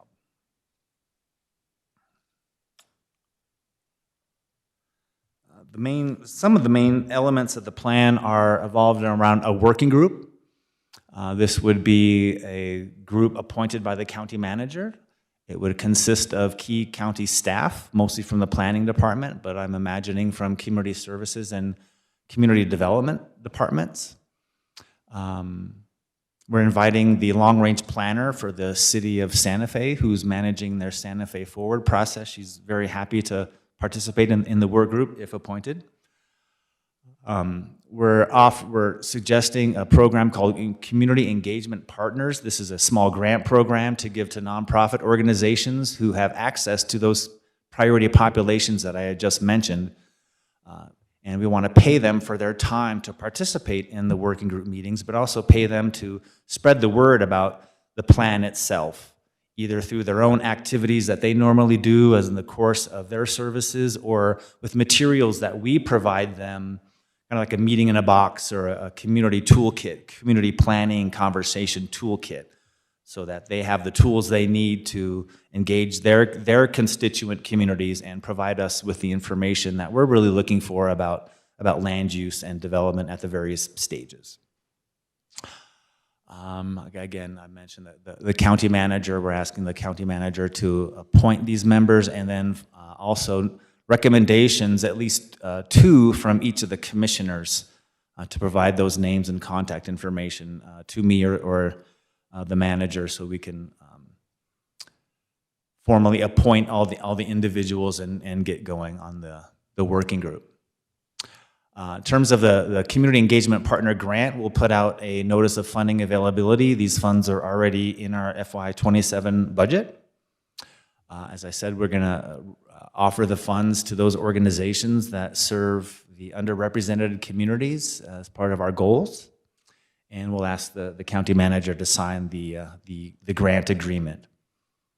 We're also suggesting a technical working group, primarily of staff, perhaps later on in the process when we have a stronger idea of what some of the more technical issues are that are coming about as part of this plan. I imagine it'll be water and affordable housing are probably 2 of the biggest topics I can anticipate that will come out, and so we want to organize a technical working group. I'm almost done. Some of the key phases and the timeline, we're looking about the next year and a half, hopefully in December. Gave myself a couple months there for the actual final approval process and public hearings, and I anticipate maybe a few drafts and iterations there. But basically, we are completing the pre-launch phase today if the commission approves the plan. Phase 1 of the actual SGMP revisions we'll be discussing in a document the purpose of the plan, the principles of long-range land use planning, and some of the issues and opportunities that we see from the community engagement that we get. And phase 2 of the document will be what we're calling community types, the land use scenarios. This will be a map of the preferred development pattern and for the county, for the unincorporated areas of the county. Then phase 3 will be putting together the actions and goals. We'll have basically ultimately three phases. Where are we today? Where are we going in the future? And then how do we get there? Then we'll have a complete copy of the plan sometime around December next year, give or take a month or so, hopefully. And then finally, the adoption process with hearings and notices and resolutions and so on. And again, there'll be numerous opportunities for the board to be able to participate all along the process. We'll also have plenty of other tools for engagement, a website, a county website, social media, press releases, radio, printed, posters, postcards, press releases, if I didn't already say that, written surveys, digital surveys. So we're going to use all those tools that are normally used as this kind of process to try and get our reach out as much as we possibly can. Just wanted to emphasize finally that you see the public participation and communication plan as a living document. We'll ask for some flexibility in being able to move forward and implement it, subject to resources, and we may need to adjust some of the tools or the strategies or the timelines, but ultimately I think the plan is very complete and comprehensive in our messaging and our strategies and who's going to be doing what, all the way down to social media posts and who is going to be looking at the social media posts and to be able to respond and kind of keep things on track and redirect a lot of the traffic to the website, kind of the authoritative source for information, because these things can get out of hand quite quickly when we start talking about potential regulations and maps and growth and development and who can do what. So we recognize it's a very critical issue, but we also need some flexibility in moving forward to adapt to some of those issues that will come out. That is really all I had. I will just summarize to say we're asking for your approval of the resolution to adopt the public participation and communications plan, and then to authorize the manager to form the working group that I was describing. Be happy to answer any of your questions. Thank you, Herbert. Commissioners, Commissioner Hughes. Thank you, Mr. Chair. Do you I know you mentioned it, but how many public hearings will there be? I know I have a lot of people who do not fit in any of those categories. They're complaining all the time. Yeah. But I know a number of them will want to have a chance to have a voice in their input. And how Sure. many? So could you describe where you're going to have public hearings sort of throughout the plan? Or I imagine we'll have 4 meetings, formal meetings of the board. One is to review the first draft of phase 1, which is the vision statement, the goals and principles of planning, the list and description of the issues and the opportunities around land use. So that'll be one. The second will be the map, the preferred land use map that will show the board. The third will be the called the action plan, or the plan of goals and strategies and actions. And then those 3 documents will be compiled into one plan. are each of those going to be a public hearing, though? I don't know that will be a public hearing necessarily. It'll be a public meeting. We will ask for an action item to approve those different documents and be able to move forward. Yeah, so how about separate from that, are you going to have meetings where people can just, you could just, maybe you sit in front and let people come give their comments or something? Yes, absolutely, absolutely. In addition to the working group, to the technical working group, we will also have focus groups ad hoc as needed. And part of the strategy is for me and the staff to go out into the community and whether any nonprofit, any person who has an audience and an interest, I'm more than happy to go to them in their living room, at their board meeting, in their community center, at their wherever that is, and present the plan to them. Okay, so you do that several times, I guess, obviously several times. I will be on the road quite a bit with the presentations, but ultimately there will be I will be here at least 4 different times asking the board to approve the various documents as we move forward. Right, but I mean, that's a little late for people to have their comments. If they have a great idea, they might want to tell you before you make the plan. Sure, yeah, and we will be engaging the public with different strategies, with a different message, with a different request at those different phases. Mr. Chair, members of the commission, I think I wanted to just underscore, Herbert led this whole presentation talking about the people who normally can't come to these chambers and participate. And so the reason we're not giving you on this date, this is going to happen, and this date, this is going to happen, because we're really supporting through the help of this consultant to help us design this. But it's really a community-led process. So our thinking is that a lot of community members will be tapping into the process through their own networks, through the organizations that they're involved with, which will be actually externally to the work that Herbert's doing. So he's sort of tying all the pieces together, but we really are hoping to support a process that's driven by the community. Okay, and then whatever the community groups come up with as their ideas will go to Herbert and then possibly to us. Could go in a number of avenues, yes. To me, by an email, through a survey, through testimony at a hearing, through the work group, to you individually, absolutely.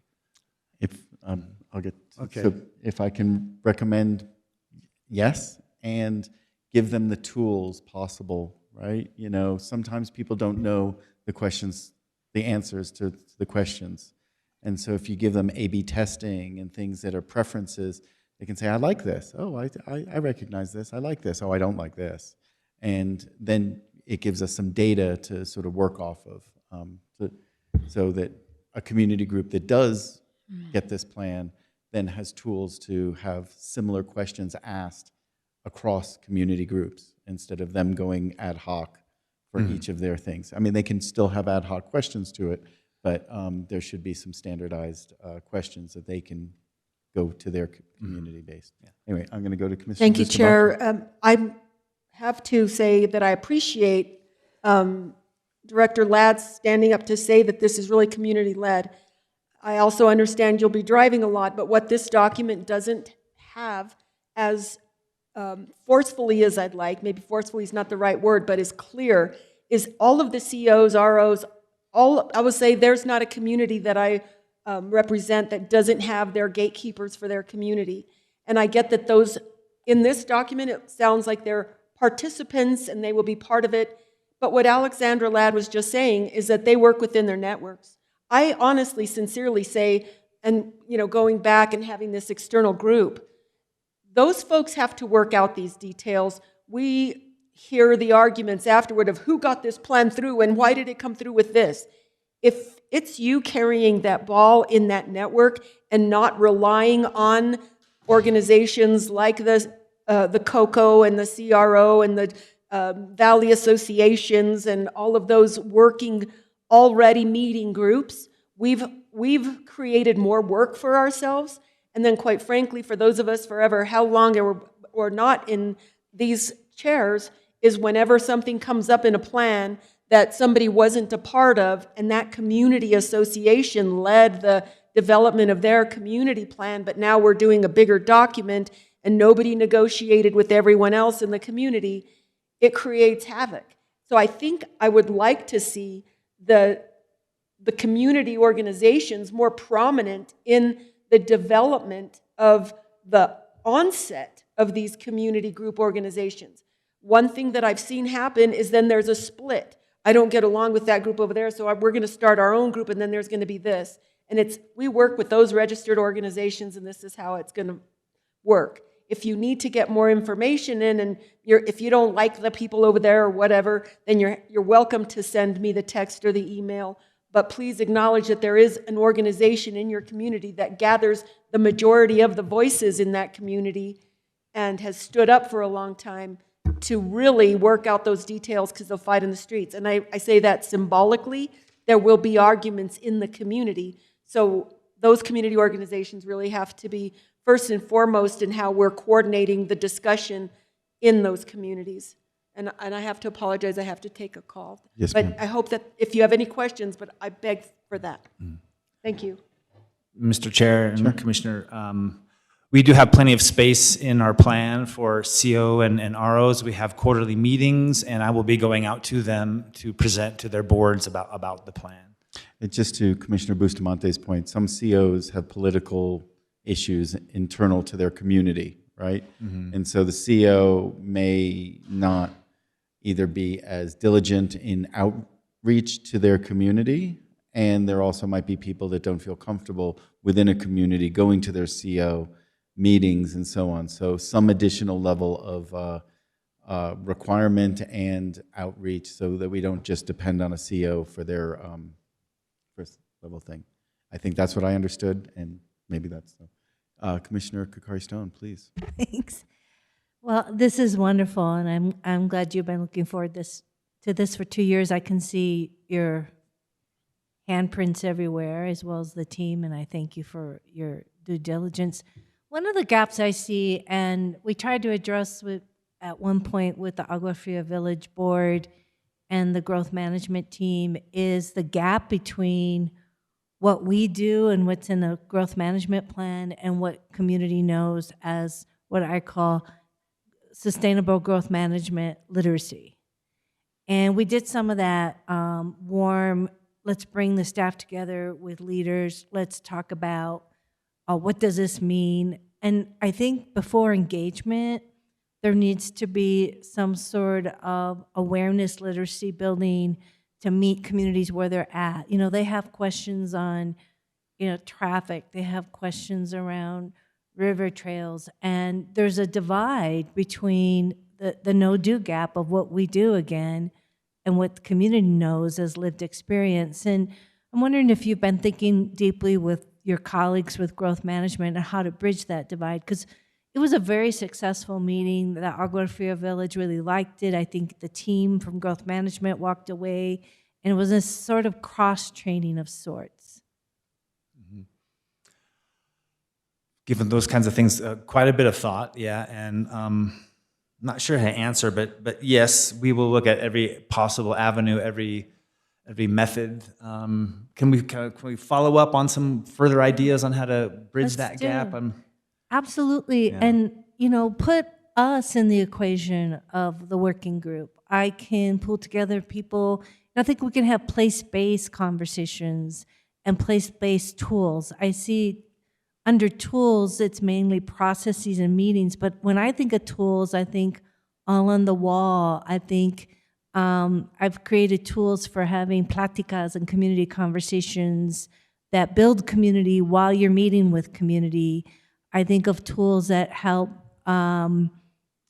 people identify what they'd like to change. In other words, a tool that shows how to break out different phases or parts of the growth management plan and the code as well, and say, what areas are you interested in, like dot voting? Those are tools to me that let people really engage and get it in a deeper way.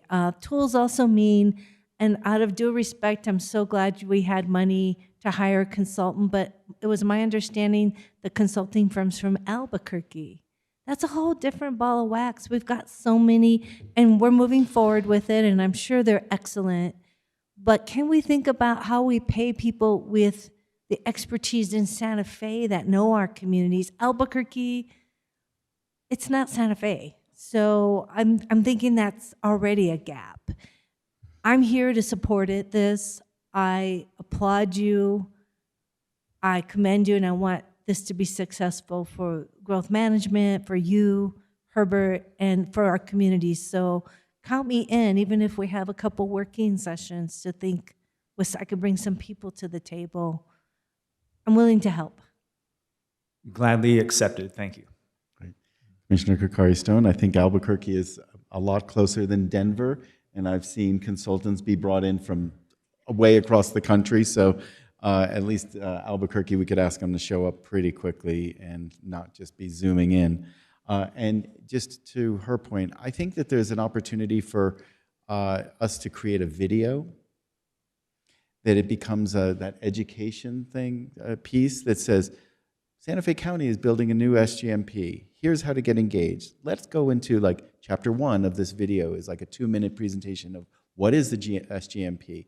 Here's the timeline and here are the expectations. Option 2 is how to get engaged and tell us your preferences. Do you like tree-lined boulevards or do you like big blank walls, right? And start to give people the visualization tools about what they like and how they can channel their comment. And then, a series of videos. This is an 18-month exercise. I think we could invest in a bunch of videos that people get excited about and say, I see where this is going. And then you don't have to go out on the road and try to do a 2-minute video every time, 50 different times. You can go, do you have any questions about the video? And please tell me what your thoughts are.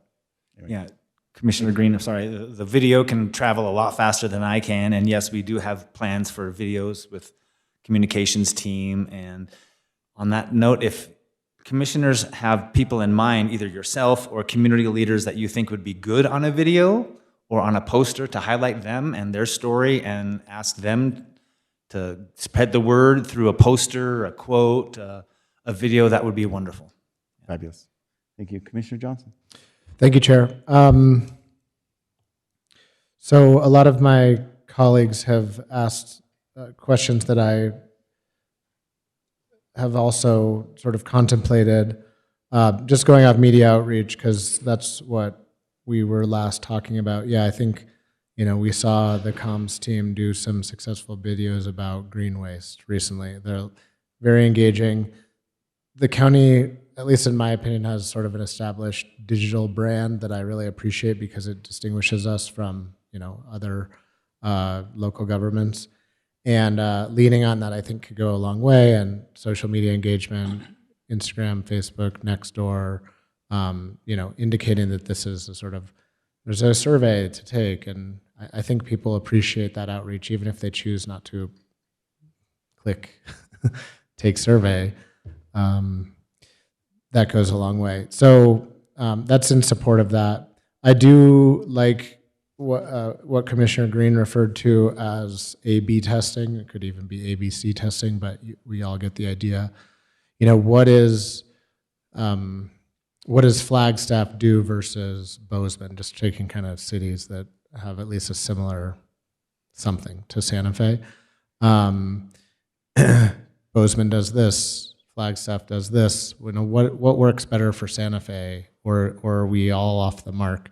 I think that speaks to the literacy question that Commissioner Kakari-Stone was pointed to, where sometimes you can't articulate, and I have trouble with this myself, what exactly is Santa Fe? Like, what is the essence of it?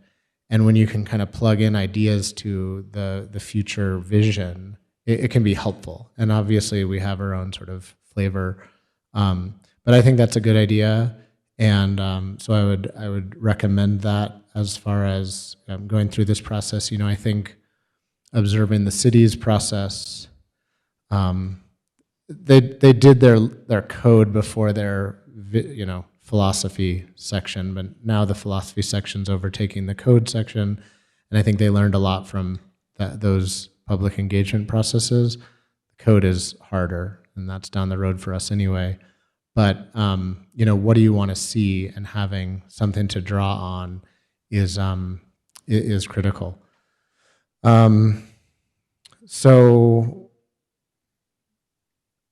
And one final thing before I have two questions.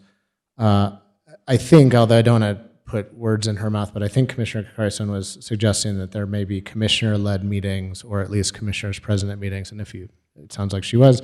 I think I personally would be happy to participate in that sort of thing. I think it's helpful when the elected representative of a community is there. So for me, something like community meetings with Cañada de los Alamos or Lamy, or areas in District 4, happy to be there. It may not be every single time, but I think that there's a value in sort of enrolling us in the process. It'll also make us more familiar just with the sort of discourse that we are wading through, right? What do we hear? And I did want to go back, and I'm sorry to kind of be itinerant with my comments, but with something like the A/B testing, the growth management department are experts, and you also know best practices.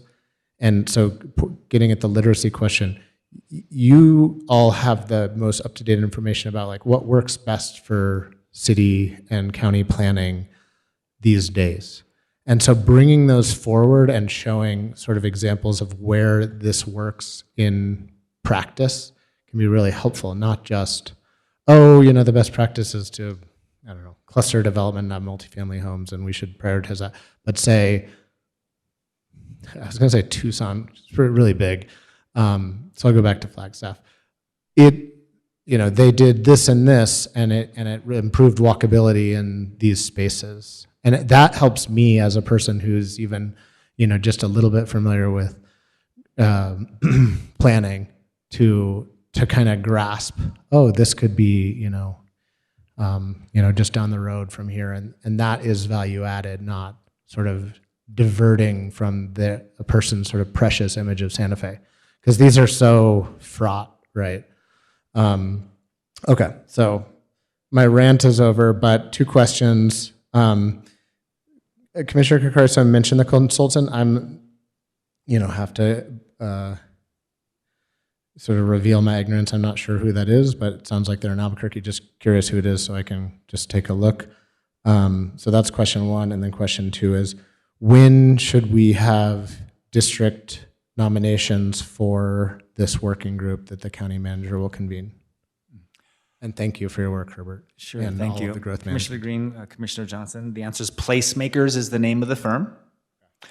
They recently did the comprehensive plan for Doña Ana County, and I've worked with them personally in Taos. That was a number of years ago, but very familiar with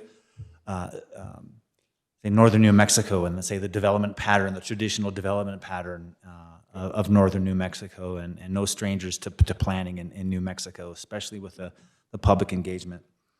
Your other question was? District nominations. When should we give them I to? believe, thank you, Mr. Chair and Commissioner, I believe the resolution is asking for the end of this month, if I'm not mistaken. And would we approve those as a BCC, or is it, I guess it's sort of our prerogative district-wise? I'm asking that the commissioners send a name and contact information to me or the manager, and we're asking the manager, once we get this full slate of the staff, the community engagement partners through the grant, the nominations, we want to make sure that we have all those populations covered, all geographies covered, and hopefully all issues covered.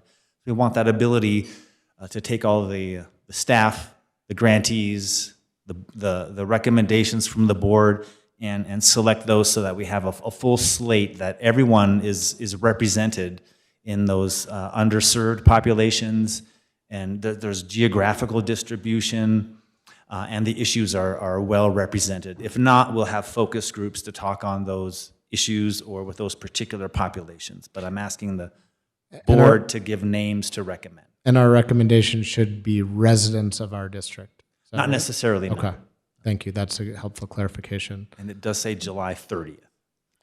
Okay. So If it's August 6th, I think we'll be okay, but we're anxious to move forward. I appreciate that, and I appreciate your work. Thank you. okay, if that is, I like moving this forward, and I agree. I have a couple considerations for the recommended group. I understand that sometimes people are busy, right? You said some of these folks might be too busy. Well, there's a commitment that people should sign on to, right? Somebody gets on this group, they can't skip meetings. There's not that many of them. They're there to represent. This is it's a commitment by us to be here. It's a commitment by them to be at those meetings. And so if they can't do it and they don't show up, that's a gap, right? They're abdicating their leadership role and their representation role, and that's a big, important thing. Second one is that sometimes people don't have to be a member of a class to be able to represent. They're trained to be stakeholder and representatives. Like, we represent lots of things that we don't necessarily belong to, but we come here and we are aggregators of our community to do that. And so I ask that we don't necessarily take people that might not show up, might not be busy, might not understand this, but might have a perspective, and you say, well, we'll include you in this, but you're not necessarily the right person for this role here. And then lastly, people with best practices in mind that have been in this space, and I think of architects, planners, and urban designers that know those things, water planners, people that understand the nuts and bolts of this are the people that I would look for us to do. And so I wonder if there should be a questionnaire for us to send out for people to apply for these things that gives us something to ask them, 4, 5, 6 questions that say, can you commit to 10 meetings on whatever timing? Do you have experience in stakeholder engagement and representing groups? And if so, what kind of groups do you think that you represent, and could you help represent? Do you have experience in land use planning in any shape or form, whether you're a lawyer, architect, or realtor, or whatever, outdoor rec person, right? What part of do you think you represent in this space so that they can target that, and then we can look at everybody in a slate of recommended people, where do you live, where do you work? Or do you have kids? Little demographic things so we'd understand a little bit more about folks here. Commissioner Bustamante had more on this, or on something else. With all due respect, Chair Green, in some ways, in some of the communities that I represent, I beg to differ. It's an acronym, the SLOP. I know it says SLOP, but when it comes to community engagement, and we're only working with people with a blank load of privilege, when we're looking at those people who can only make those meetings, and we have people who are direly invested in their communities, who are working multiple jobs. My district doesn't have a lot of people who are retired at home hanging out all day. You saw by the number of people and the calls that I received because of that P&M issue, 2 showed up today, or 3.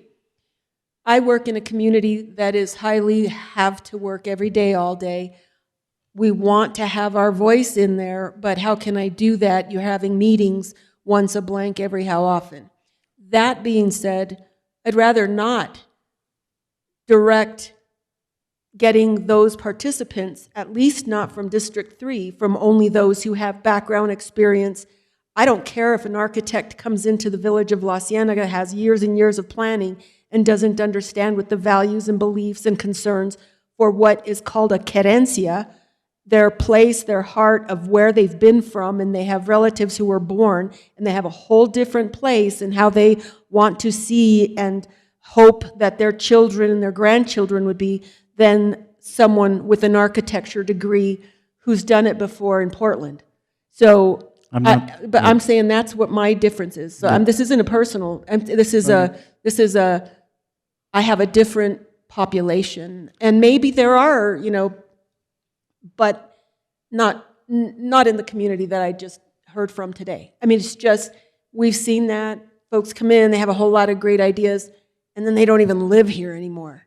And there's just far more concern that I'd like to see as far as efforts to getting people at the table. And you started the conversation that way. And I'm talking about this originating group. How do you get the voice who's really been making sure that some of these things that the community said they wanted to see happening, whatever it is, it's arts or whatever, that they're at the table and they're able to be at the table in the interest of the future of that community and what this plan would allow future generations to do in having a voice in it. So my perspective is a bit different. It's a blank load of privilege if we're going to go with those who, sorry, you're out because you couldn't be at all the meetings. It's, sorry, I'm out, but I also have these issues and I've got to make sure and I've got to have a voice in this because I inherited this place from my great-grandfather or whatever. So I hope we can have some respect for that. I know that I'm looking at someone who does.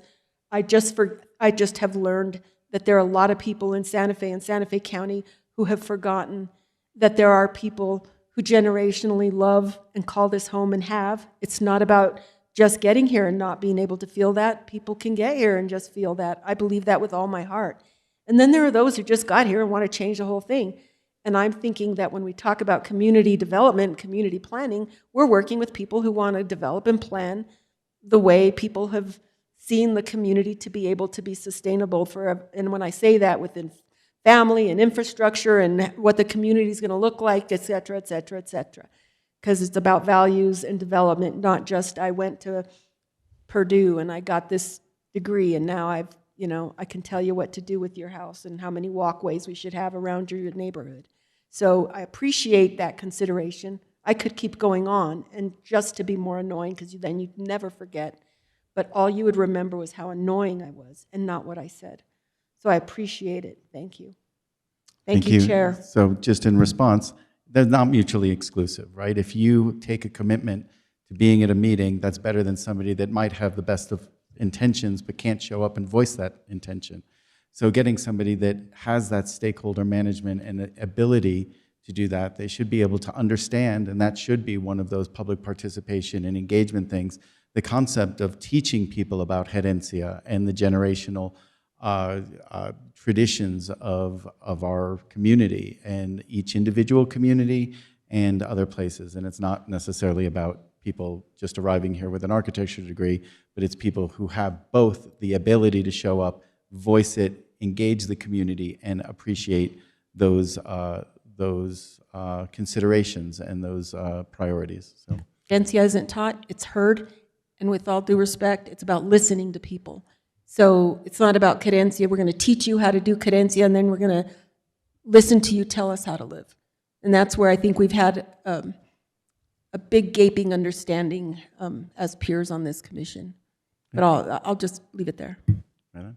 Commissioner.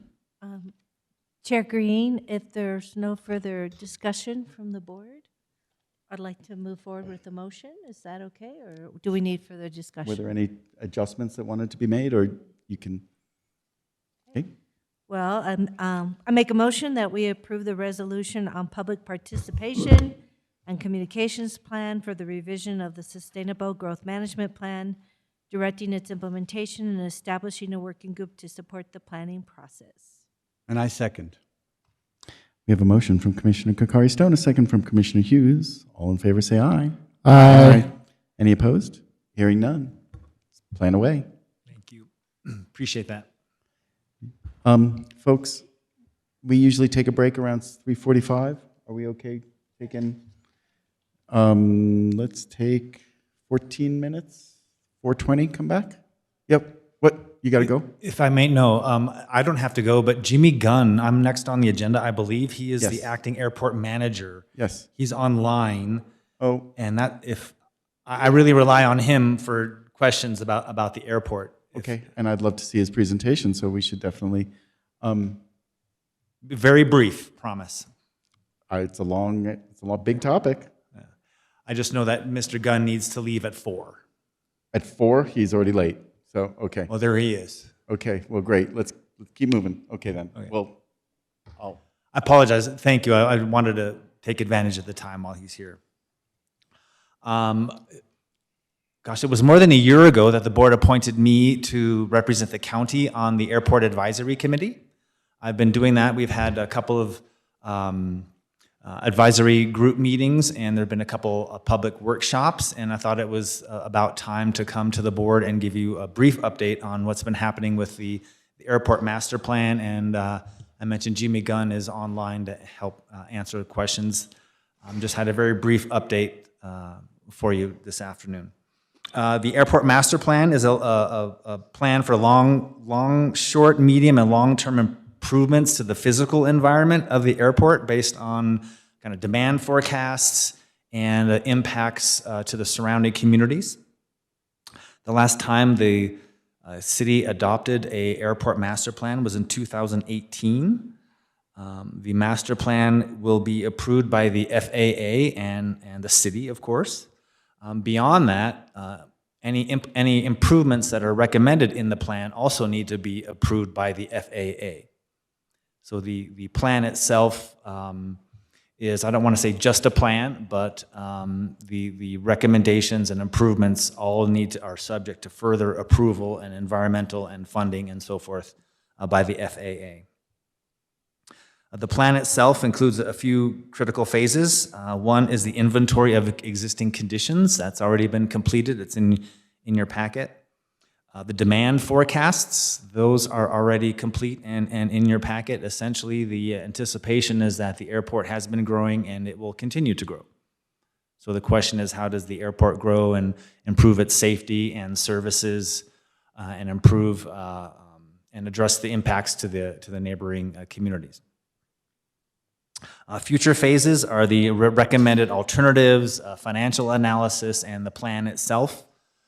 There will be advisory committees and public workshops, 2 more that are not scheduled, at least not as of yet.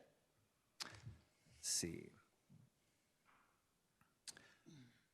I don't have a lot of details to share with you about the master plan for the airport. Those have not been developed quite yet. Again, we're about halfway through the process of looking at existing conditions, estimating the demand for future air travel and need for services in and around the airport.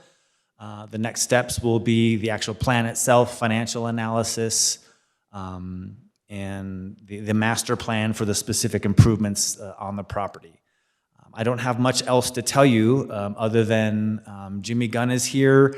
I'll do my best to answer questions. I'm certainly not an airport planner by any means. Happy to represent the county as best as I can, but I'll just turn it back over to the commission and take questions if I can answer. Otherwise, Jimmy Gunn is on the line, and emphasize there will be more opportunities in the future for the community to participate When I've been receiving notices and updates, I've been sending them to the La Cieneguilla Valley Association, so at least they know, the immediate neighbors know that there are meetings coming up and things to pay attention to there. Thank you, Herbert. Jimmy, what do you got for us? Please tell us. Thank Herbert for the invite. This is good timing, and Chair and Commissioners, thank you for having me as well. Just a couple of heads up. Next week on the 21st, we are having a public meeting at the Southside Public Library instead of downtown, which will be from 6 to 8, and this will be an update on the extension from 599 directly to the airport. I encourage everyone to attend. It's great information. We've had the last two, we've had really good turnouts. A lot of people aren't there for just the extension, but I'm able to answer questions about noise and PFAS and, other conditions of the airport. So I encourage everyone to be there at the Southside Library. That's in the community room on the 21st. Come with questions, and we'll have a lot of slides and presentations on what the future of this extension is going to look like. Herbert kind of nailed the master plan.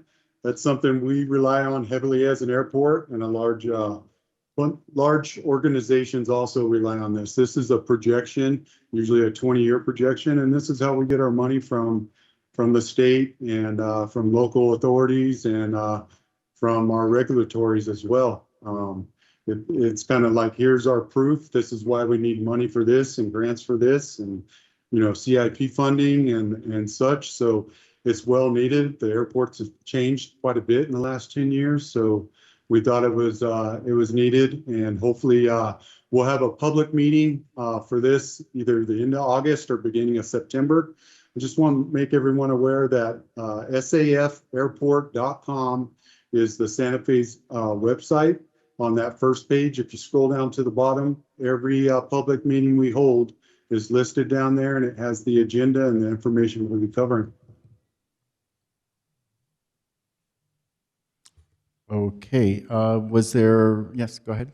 Thank you, Mr. Chair and Commissioners. I wanted to ask what your issues are that you would like me to bring to the committee and to the consultant team to make sure that your issues when it comes to the airport are represented in the plan.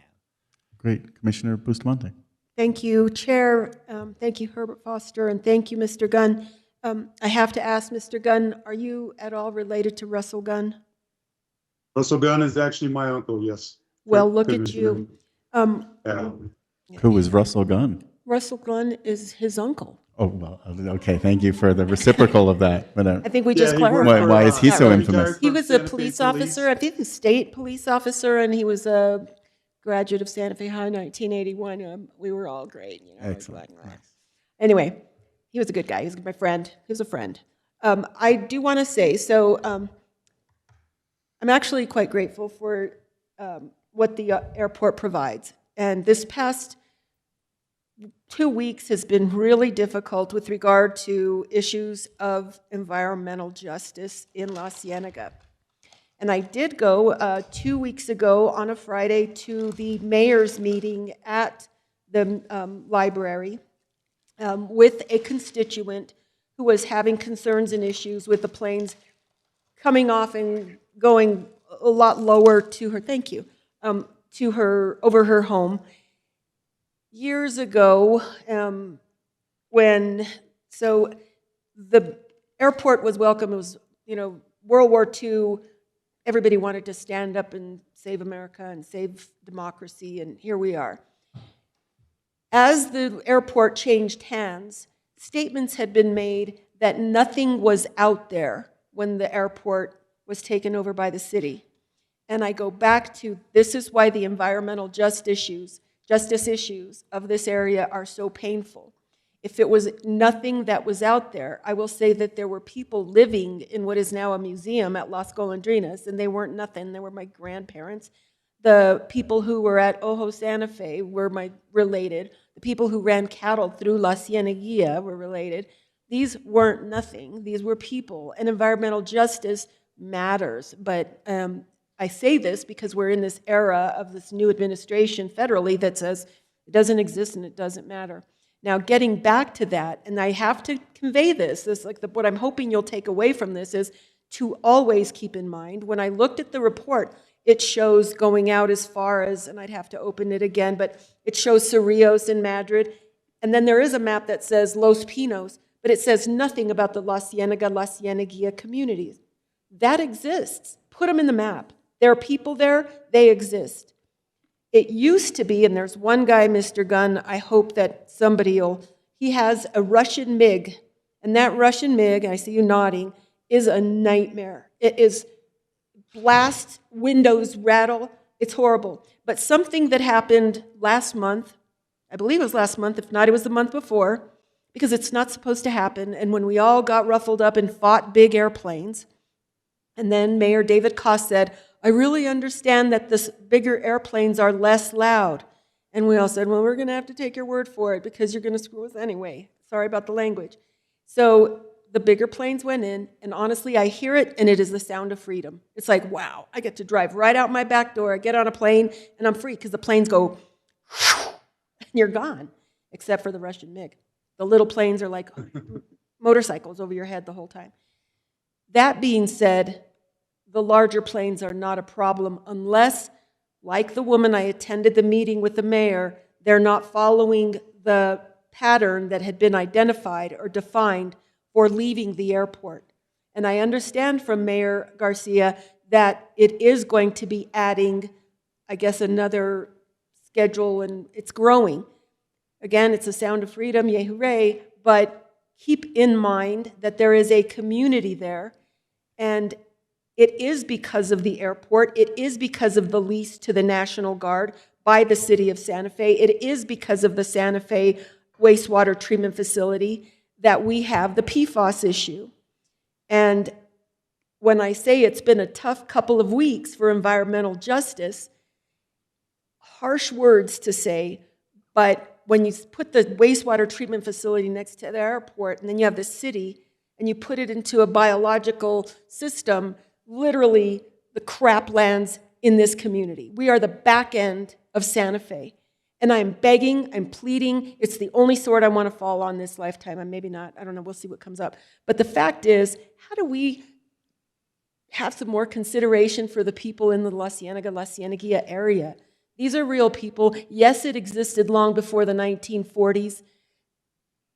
You know, so it's an environmental justice issue. Well, we got PFAS out there, but the airport's going to grow. And they're going to keep that agent blowing the fires out. And so this is very real for this community.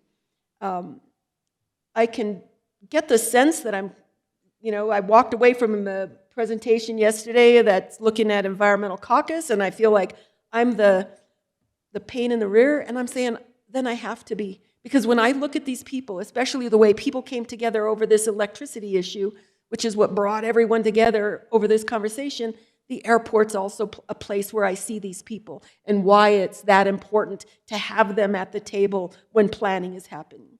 Because people moved out, Santa Fe got more expensive, blue-collar workers moving into La Cienega, those who had land got to stay and have their land. But it's really the tail end, the back end of the city of Santa Fe is how it's being treated. The airport, as it's being planned and as growth happens, is then, I want to go to my peer commissioner here of, what are the reparations? How do you make this good for the people who are sitting there who hear this rattle? You know, one of the folks from, and I apologize. I don't know why I'm apologizing. I need to have you here because I have had people tell me, especially over this P&M thing, I know how hard it is for our community. And it's like, dear, you do not live in this area until you have experienced what this community, unless you didn't have electricity, you don't get to say our community. And it's the same with the airport.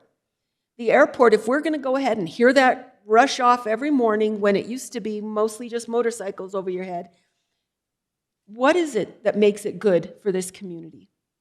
Because some people have been there awful long time, who have DNA in the blood, in the dirt, and quite literally.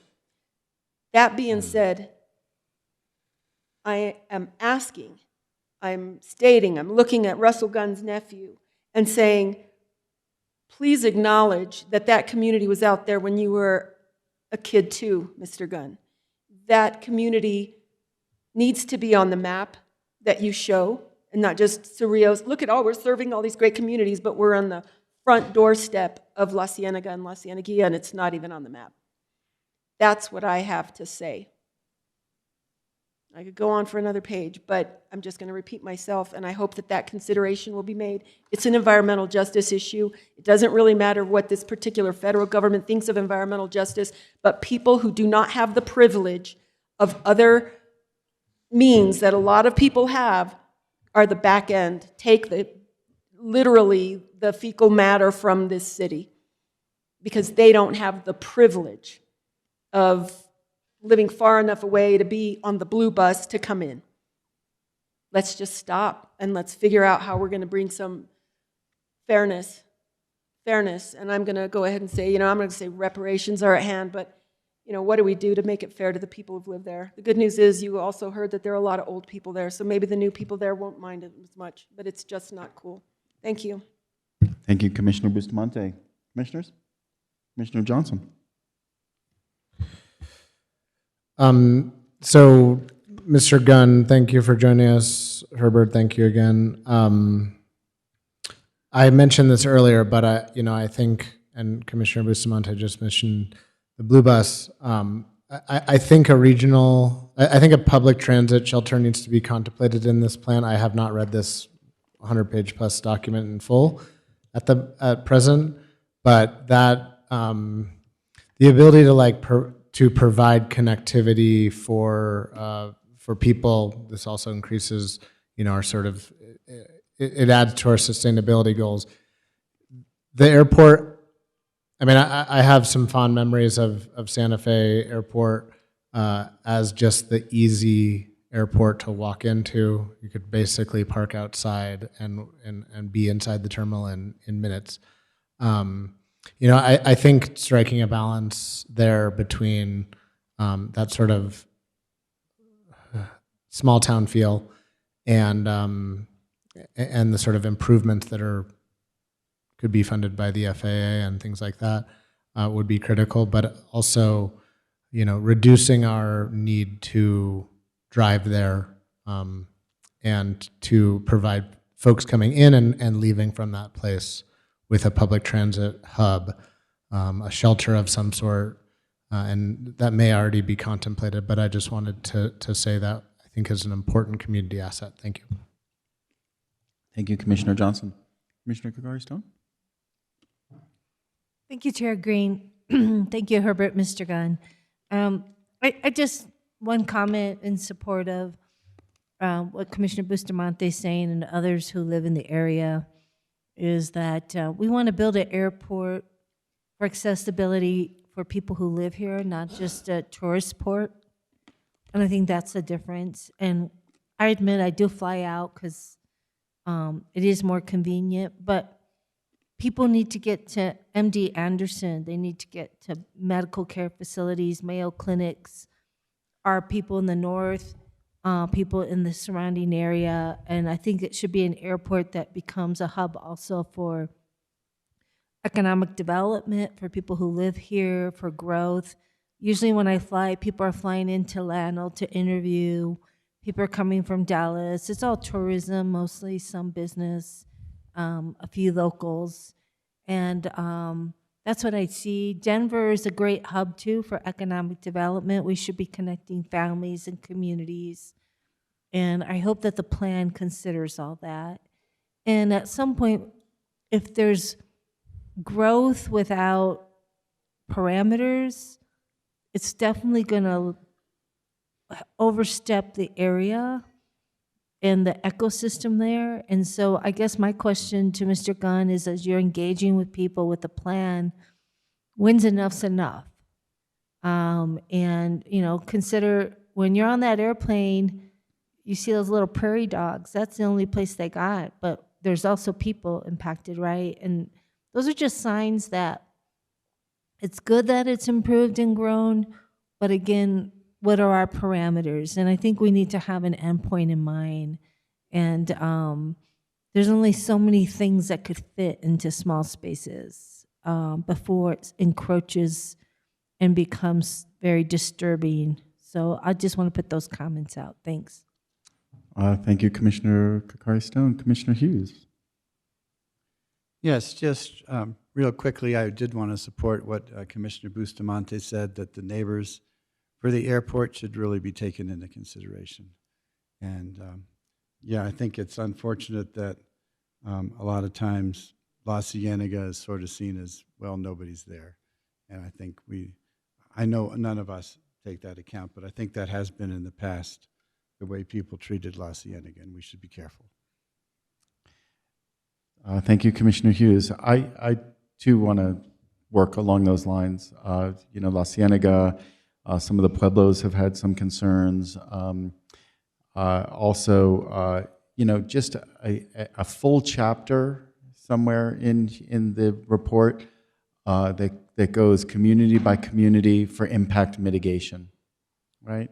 Is it routing and protocols for takeoffs and landings that, you know, I think once upon a time, Santo Domingo asked the FAA to reroute the flights coming in so they didn't fly over their territory. Well, you know, we should try to find ways to get those routes laid out, and whether no-fly zone or whatever whatever you call it in the industry, to do that. Of course, there's probably certain occasions where that can't happen, but you know, if you can cut down the impact 80 or 90% of the time, or 95% of the time, you're doing a great job to address those things.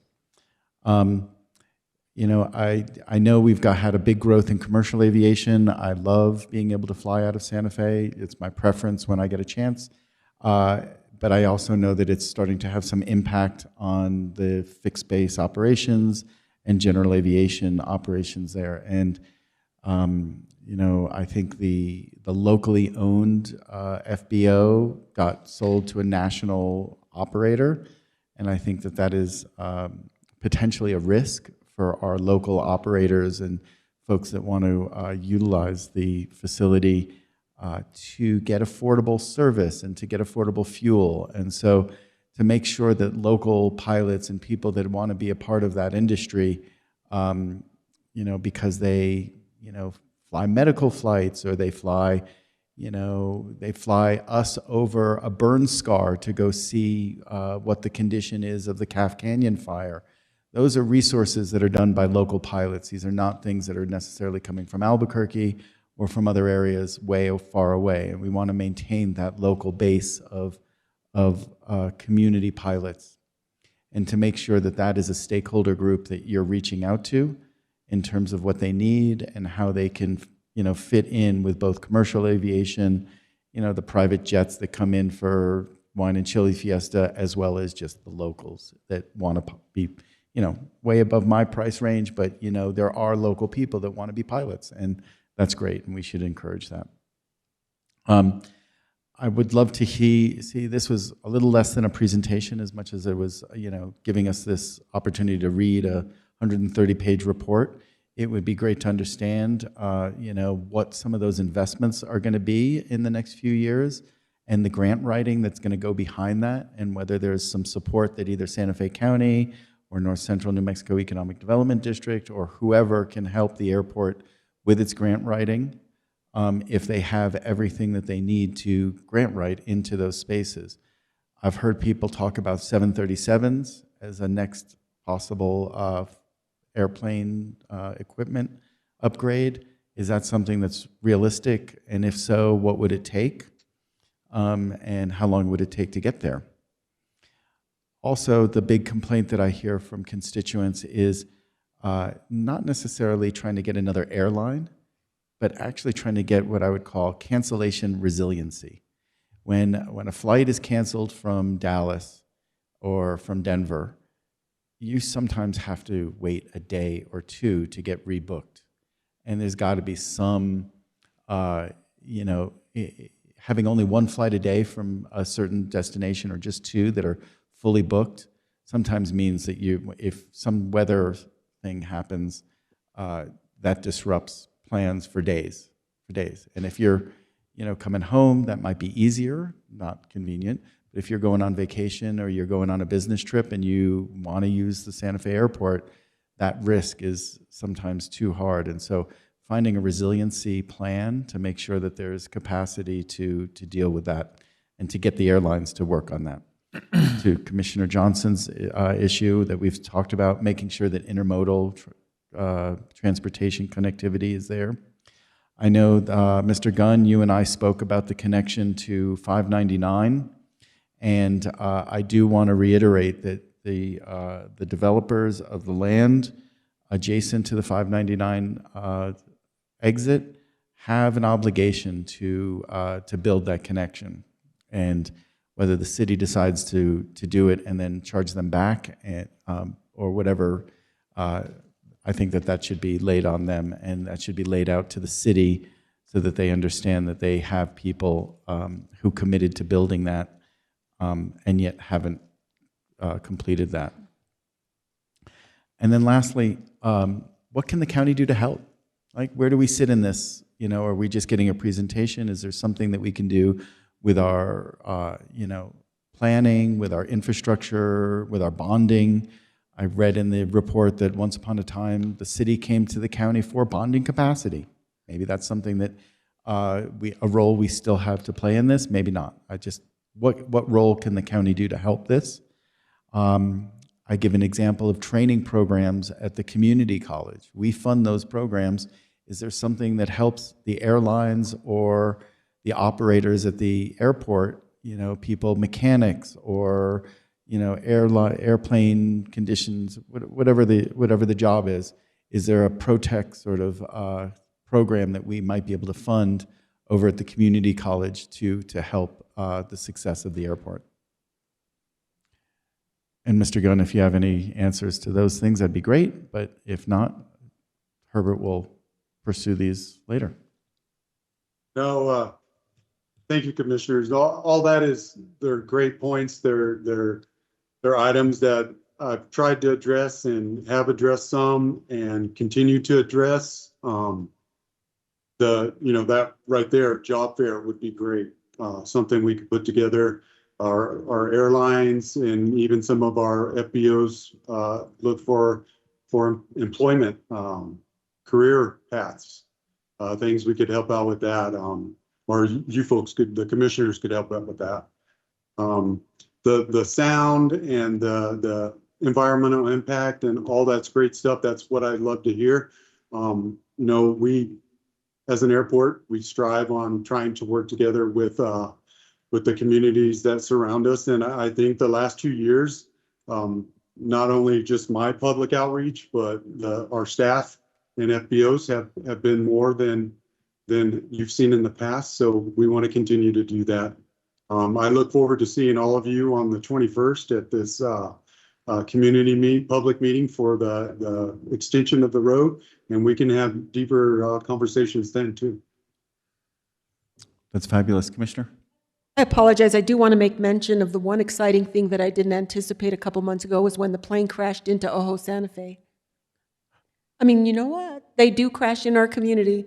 It wasn't funny. It didn't hurt anybody. Nobody died, but dot. Yeah, and that wasn't the only one during our tenure here. Oh, There's been two. There was a house that was crashed into, and the people still haven't settled on the insurance.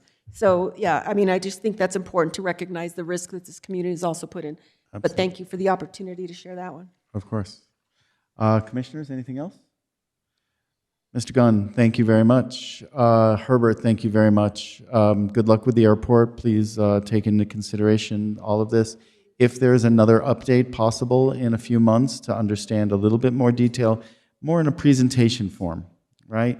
Here's the timeline for some expectations for the community, so that we can sort of have a executive summary of a 130-page report. I don't think we necessarily need to know the details of, that's an appendix of what goes to the FAA, but what goes to us that we can tell our communities, and in an executive summary would be wonderful to have to present in a few months. So, Thank you, commissioners. Yeah, thank you. Thank you, Jimmy. Thank you, Herbert. Fabulous. And thank you again for your flexibility. I wanted to make sure that we were able to have Mr. Gunn here. Of course. Our pleasure. All right. We are to matters from the county manager, but we are now going to take that break because I really got to take that break. It is now 4:36. We will be back at 4:50 if we may. Nice. Take a break. Thank you. Thank you.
And we're back. It is now 4:50. We are on to matters from the county attorney. We are going to go to the county manager, pardon me, and get some announcements from him. We will also be having the public hearing put ahead of our items in executive session. Thank you, Chair and Commissioners. Just a few miscellaneous updates. Reminder that in Ordinance 2025-03, Section 9, the Board of County Commissioners adopted, as a policy, the intent not to have regular meetings coincide with Pueblo feast days.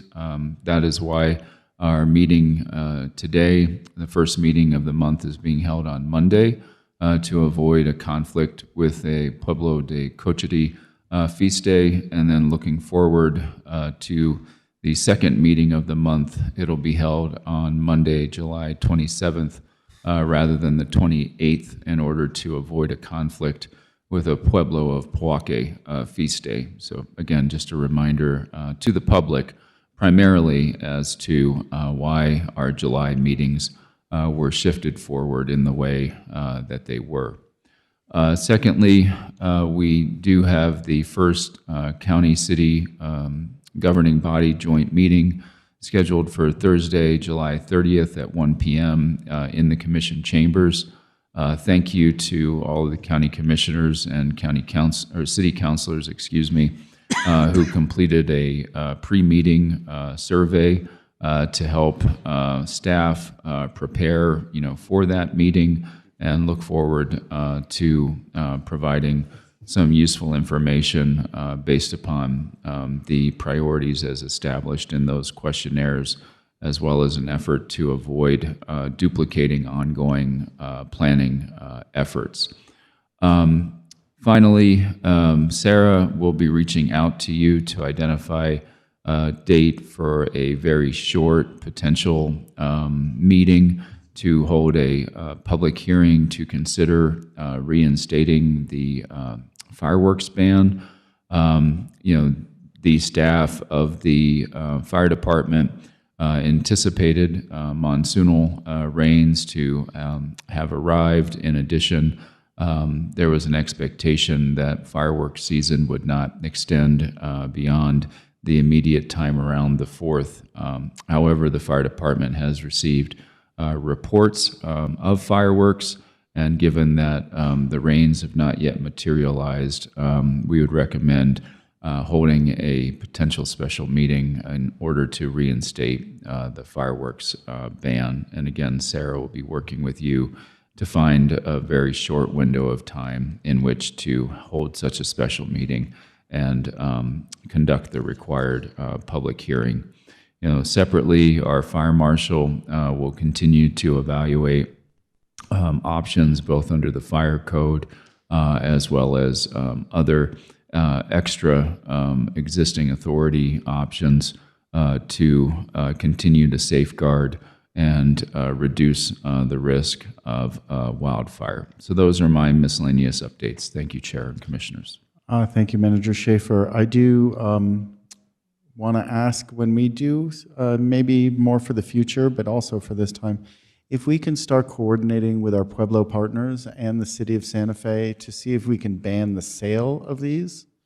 I know when I worked for the Pueblo of Tesuque in the past, we did a cost-benefit analysis of what the actual benefit of having a fireworks stand on Pueblo property, and the actual value to the Pueblo of having that stand was so small that they decided to forego it for a year. And if we could find a way to give them some clarity and say, look, if you're renting this location for $5,000 and we can get you to close it for $5,000, we should encourage them to take the money and not sell fireworks, because the money to the Pueblo is so small compared to the person who's selling the fireworks. So anyway, thank you very much for that.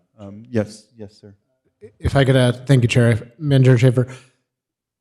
So we have filled out the survey. Is there any indication, and it could just be a rough timeline, about when we might hear the sort of topic roulette wheel that we may use for the city-county joint meeting? I'm just in the interest of preparation.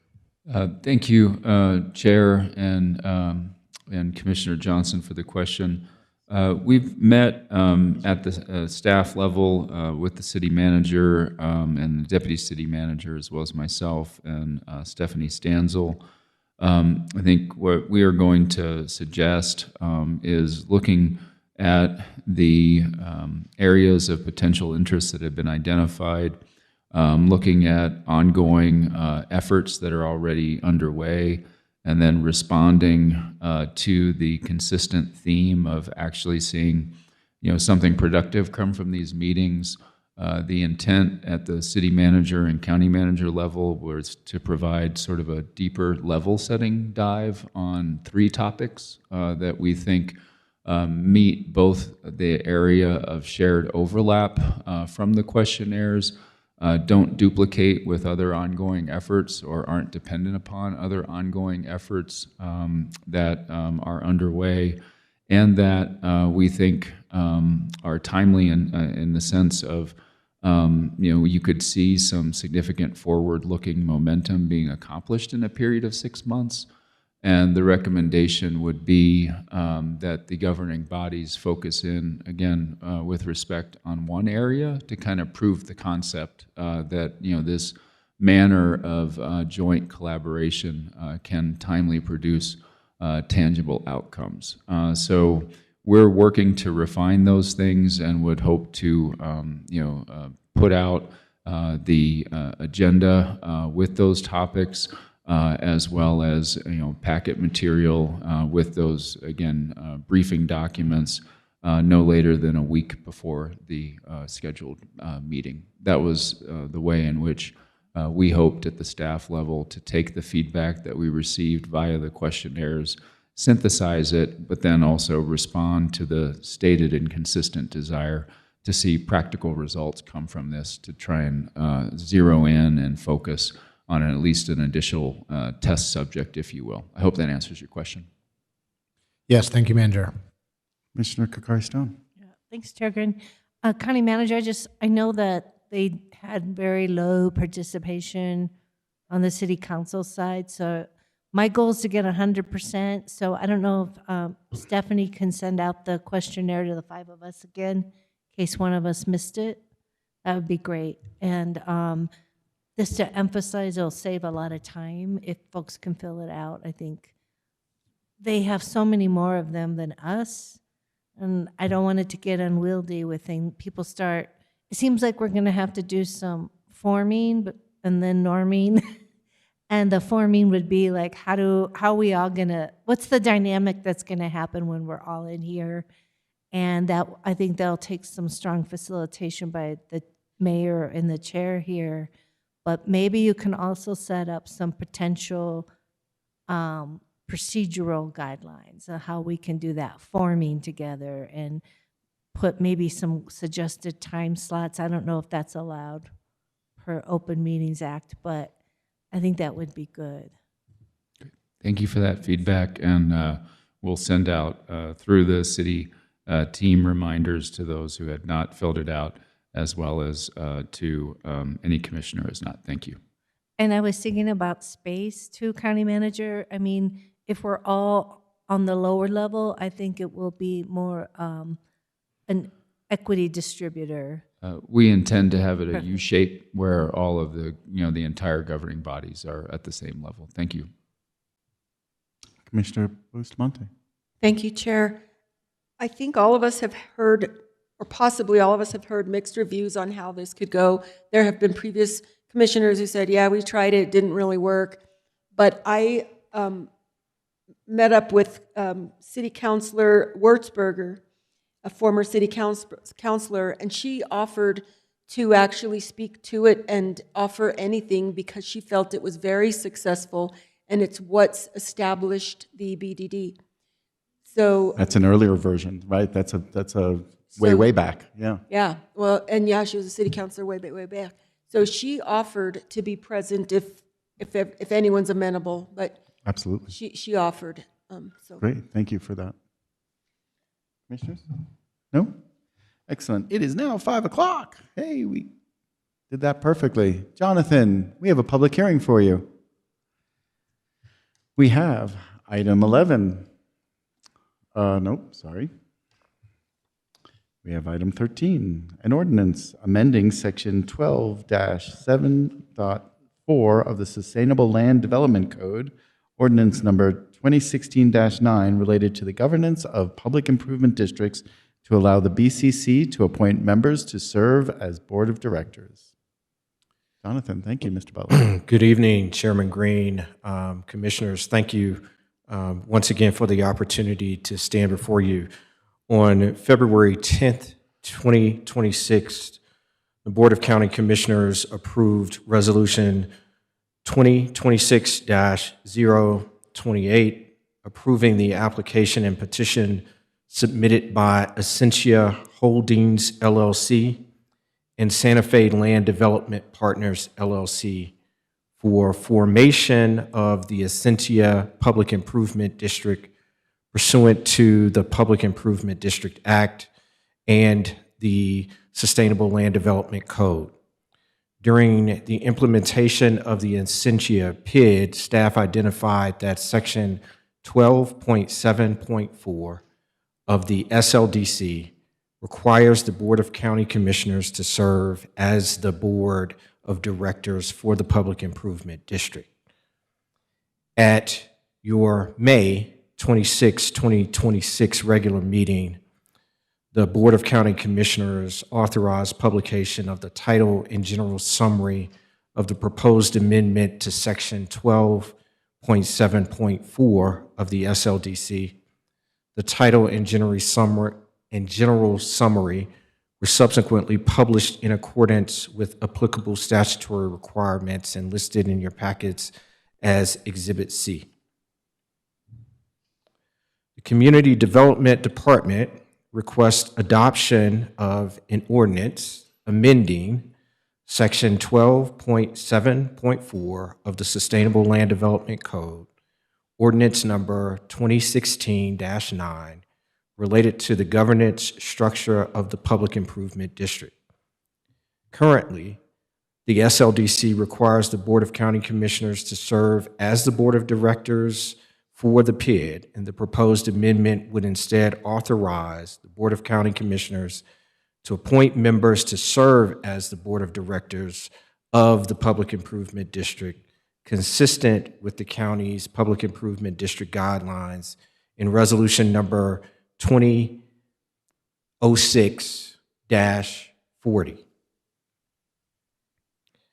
If adopted, the ordinance amendment would establish a 5-member Public Improvement District Board of Directors, authorize appointments by the Board of County Commissioners and the applicant subject to board approval, establish director terms and vacancy procedures, require maintenance of public records, and authorize the Board of County Commissioners to appoint successor directors or conduct elections at the conclusion of the initial terms.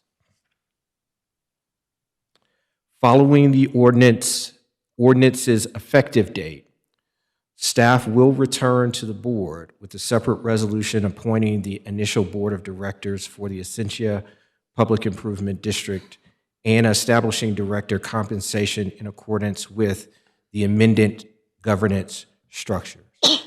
The staff is recommending, after the conducting of this public hearing, that the Board of County Commissioners adopt the proposed ordinance amending Section 12.7.4 of the Sustainable Land Development Code, listed as ordinance number 2016-9, and related to the governance of public improvement districts by authorizing the Board of County Commissioners to appoint members to serve as Board of Directors for public improvement districts. I know that was a mouthful. I'll stand for any questions you may have. And we also have Walker and Michael Nunez, I think, are also available if there are questions that I cannot answer. Fabulous. Commissioners? No. Oh my God. You answered all our questions. We This is we great. got a lot of information at the last one, Chair. We did, but there might. So this is a public hearing. I would like to know if there's anybody in the room that wants to speak to this. Seeing no one in the room, is there anybody online that would like to speak to this?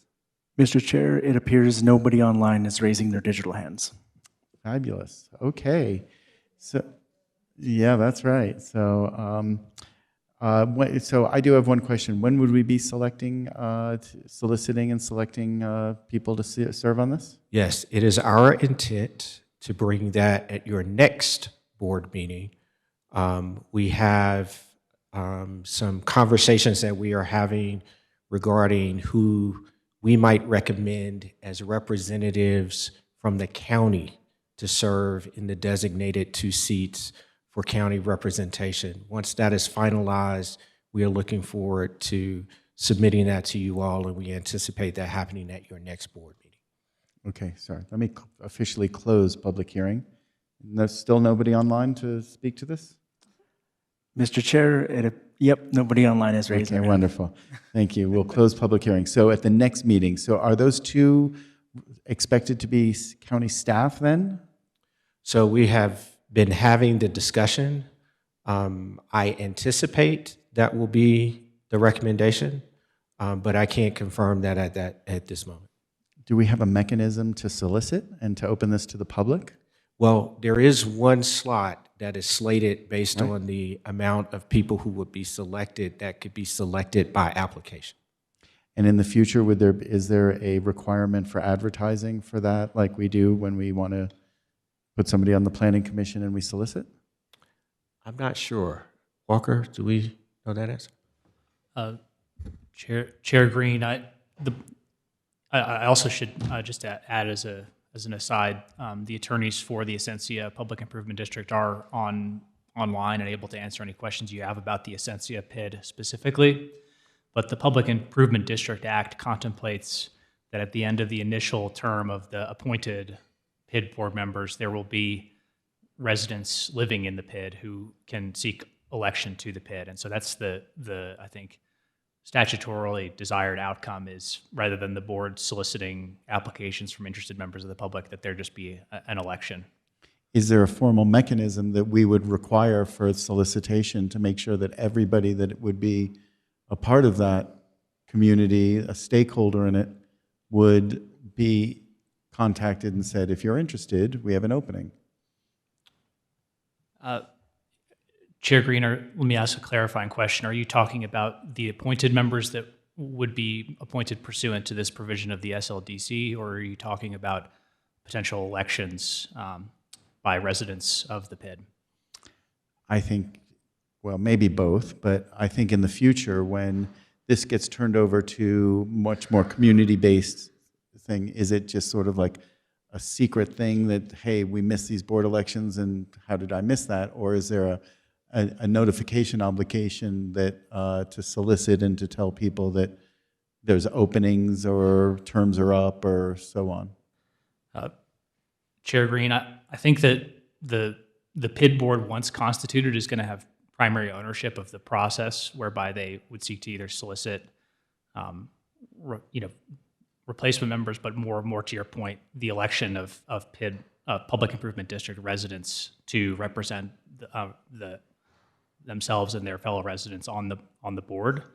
I think that I would invite Justin Horowitz, if he's online, to speak specifically to what process they contemplate for Essentia. But I think ultimately there is a shared interest in having the board be stood up on its own and not be dependent on the Board of County Commissioners to oversee the PID, make sure that the PID is working. And so I don't think that there's an incentive on the county's part, certainly, nor on the developer's part for this to be a hidden process where no one applies and it gets there's further appointments. I think you want it to be sustainable.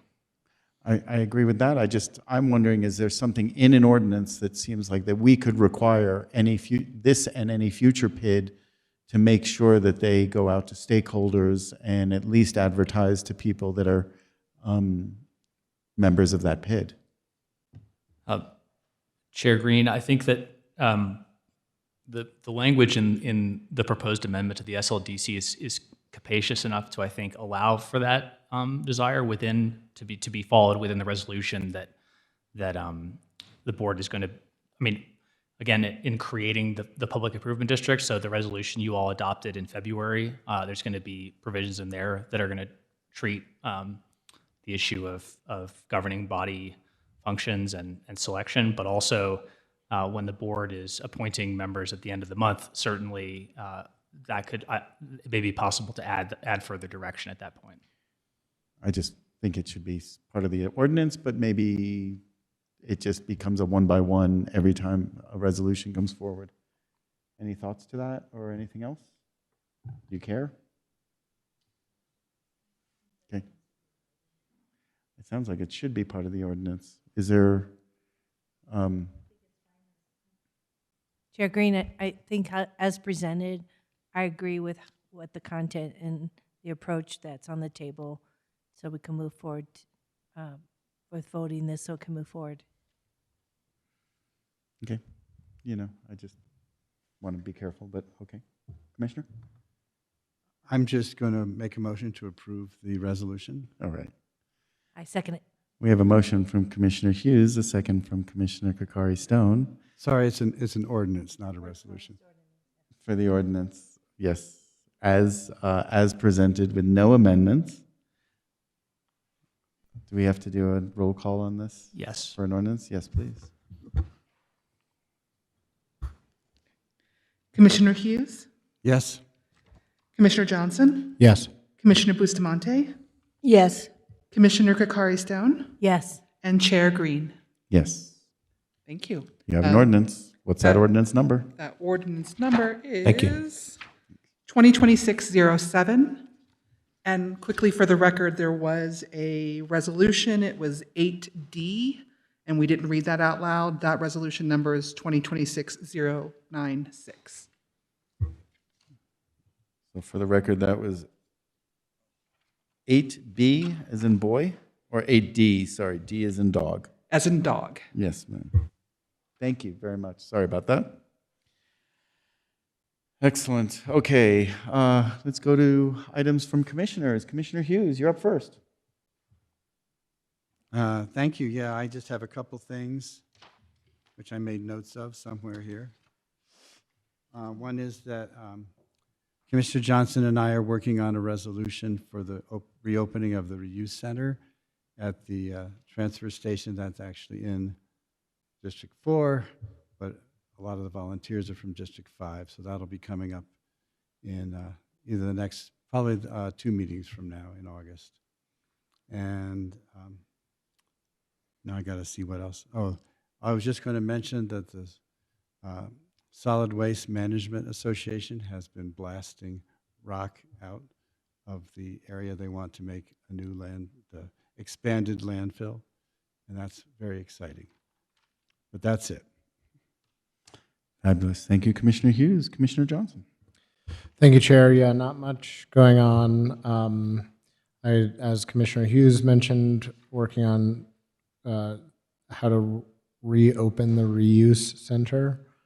I met with growth management. I don't see any of them here anymore, but I want to thank them for sharing their work in the quarterly meeting that we had.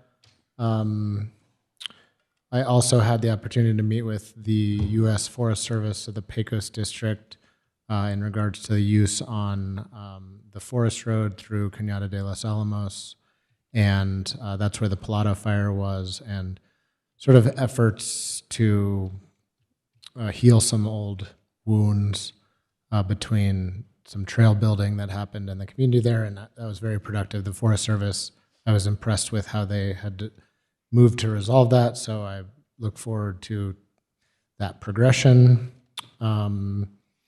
We had a meeting, and Manager Schaefer and many representatives from different divisions of the county met regarding a fire camera on Picacho Peak installed by the Forest Stewards Guild.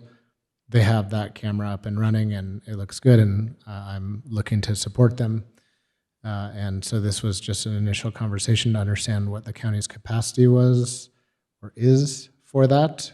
So more as that evolves. And then finally, a couple of people from our staff, I actually noticed a lot of them there. HomeWise hosted their livability speaker series at the St. Francis Auditorium. The topic was climate risk insurance and the future of home ownership in the Southwest. The speaker was Judson Boomhauer, is very, very interesting, as interesting as insurance and can get. Thinking about fire protection and sort of market conundrums that prevent the insurance market from operating perhaps as well as it could. So that is a very interesting talk, lots of food for thought, and I think there's something there that we can bring to our residents, because I'm sure everyone's constituents are experiencing this sort of insurance increase, I'll call it, and as climate change happens. And one of the upshots is that climate change is a major driver of insurance premium increases. But I recommend, if anyone's interested in that topic, to reach out to me, and I would be happy to share more info about that. Commissioner Bustamante is also another person there, Manager Schaefer. I saw a lot of growth management folks. Good turnout, very interesting. Thank you. Thank you, Commissioner Johnson. Commissioner Bustamante. Thank you for mentioning that, Commissioner Johnson. It was very interesting, and I like the way you put it, as interesting as insurance could be. And given that people are getting cut off and not being able to do it. So I'm grateful for the conversation that we had regarding the opportunities around a regional effort. I don't really have anything. Thank you. I think I've said it all. All right, great. All right, Commissioner Kakari-Stone. Thank you, Chair Green. We didn't give updates last time, so I'll give some highlights. And first, I want to thank the county manager, county management team, community services, the warden, associate warden, many others at housing that came out to the homeless summit. Commissioner Hughes and I participated all day, and I think it was very compelling. It started with the presentation. I just want to read some things because it really started off with changing the narrative around who's homeless and why they're homeless.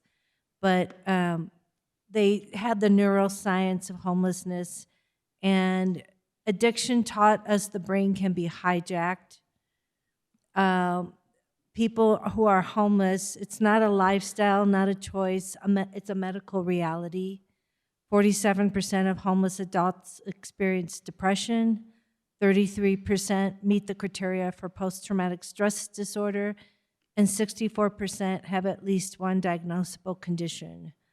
And we started off with that, and trauma makes you vulnerable. Homelessness manufactures more trauma. So I think it really pointed to 1 in 30 American children experience homelessness each year. That's one child in every classroom. So just for the record, the county's on the right track in that we're really looking at trauma-informed long-term supportive housing. We're on the right track with expanding our trauma-informed care and training and systems with La Sala, looking at substance use. I was really proud the county thanks county manager and the housing and the public works team that put together the fact sheet. It was good to have our presence there as well. So I just want to put out, I think we could do some more follow-up where we're also taking the lead on some homeless issues. I know it was the mayor's event, but it was a really impressive group of diverse folks. And then the evening, Commissioner Green was there and myself, and that forum I think was excellent with lots of ideas and people discussing solutions. A couple of other highlights. Thank you to the Public Works and the Growth Management team. We had a 2-hour meeting on the River Greenway Trail. with the Santa Fe Watershed Association. They put together a matrix and a long report. Some of you have been down to it, see that there's been issues with the rocks, and they don't have the right size rocks because we can't get the type of order we need for the right size rocks from quarries in New Mexico. There were some other issues raised, and I think it was one of those great discussions where no fingers were being pointed, but everyone was coming together to talk about how we can really make this last part of the trail, as things get put in, and plants and curbs, and to make sure it works for the river itself and not just us. And we have a lot of follow-up to do. Public Works has been very busy.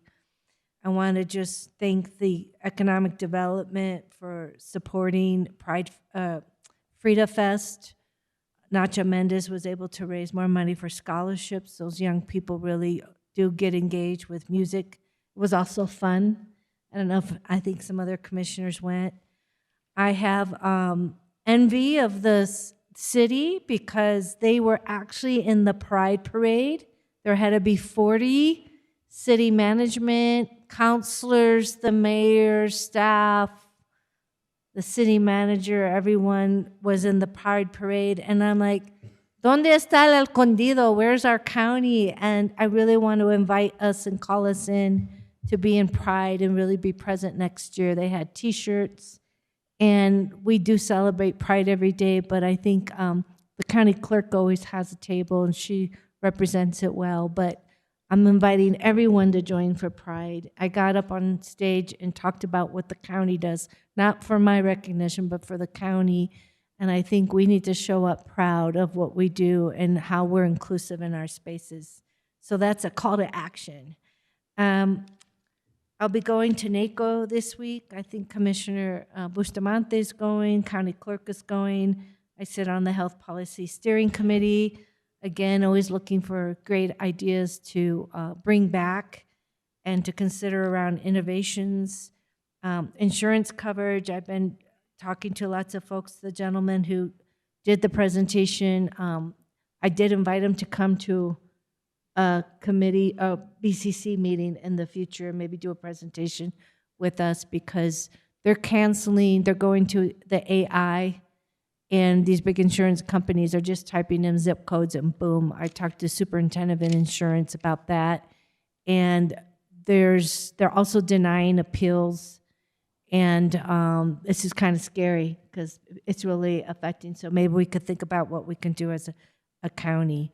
Thank you for growth management. I had my quarterly meeting with you. And I just want to give some highlights from Civic Track. Thank you, and a shout out to Miss Olivia Padilla for really working with me to make sure we get back to all constituent issues and not counting the recent land use applications and public hearings and data centers. We've had quite a bit of activity. Again, the top complaints and issues really affect public works and growth management. And there are issues around the water, the trails, issues around fire hydrants, roads, issues around the naming of streets that are very common, Prado Squared, Prado Tres. I mean, and it really spurred some great, these constituent complaints spur activity with District 2 and us working with the county staff. So we'll be, for example, working with growth management and then trying to bring in the city to talk about how we coordinate namings of streets for public safety. And so I just really want to honor constituents who take the time to reach out, because I don't think about these things. You know, I don't bake things in my head. It's coming from them. Roads expansion, short-term rentals, that has sparked us working with the growth management team, and I'll be working on something around short-term rentals and the business side of it. Variances, land use, just a lot going on. And again, I think it's really fun to get complaints because we learn so much about people's lived experience. and it trains me as a newly elected person. And so I just really want to encourage, we use the civic track. I want to thank the county manager and Sara for purchasing it. It's really helped us stay on and to work well with our constituents. So thank you. I'll stop there. Thank you, Commissioner Kakari-Stone. For my part, I think that fire insurance is definitely, we've been talking about it for years, and I really like to understand how fire hydrants impact the ability of our community to get fire insurance. And so if we could study that to understand whether extending our lines, not for people that say, I don't want water bill, but you know what? I want fire protection. And so it's another part of our community infrastructure that we can put out there that certainly isn't free, but if it collectively saves our community thousands of dollars in insurance costs or cancellation, then maybe it's a good idea for us to look at that as an infrastructure asset that maybe someday people will appreciate for the drinking water, but at least for the initial part, for the fire protection. So looking into that and cost-benefit analysis and seeing how it impacts insurance costs for people and availability. I did not go to the HomeWise thing because I was at IFAM, the International Folk Arts Market kickoff event. I want to thank Santa Fe County for sponsoring that. The kickoff is an amazing evening. IFAM is one of the coolest new events in Santa Fe. It is amazing on so many levels. The artistry and the folk art, the traditional arts from all around the world is pretty amazing. Unbelievable, in fact. The folks that they bring in from all over the world to see the folks from the most unique points on the corners of the planet coming to Santa Fe to celebrate the diversity and the welcoming of our community to bring all of these arts together is pretty amazing. And then also for all of us that know what this is entrepreneurship and economic development on a global scale where the Santa Fe community is really helping communities, again, in these most remote places, become artistic communities like Santa Fe and learn from us and learn from our community of entrepreneurial programs to bring those skills home, and maybe we can send them some dollars that they can bring home with them while they're here. IFAM is really an amazing example. Anyway, you should all go next year. I went to the American Institute of Architects summer picnic yesterday. It was amazing to talk to architects around Santa Fe, to talk about what's going on at the city, at the county. I heard lots of supportive comments about the county being a great place to do work, and I'll leave it there. That was great. We've got a great, when we talk about customer service, I think we're doing a good job at our growth management department. On growth management, I did sit with growth management to talk about some updates to some specific areas to the SLDC. I think the area that I'm going to focus on in the next few months is going to be ADU updates to really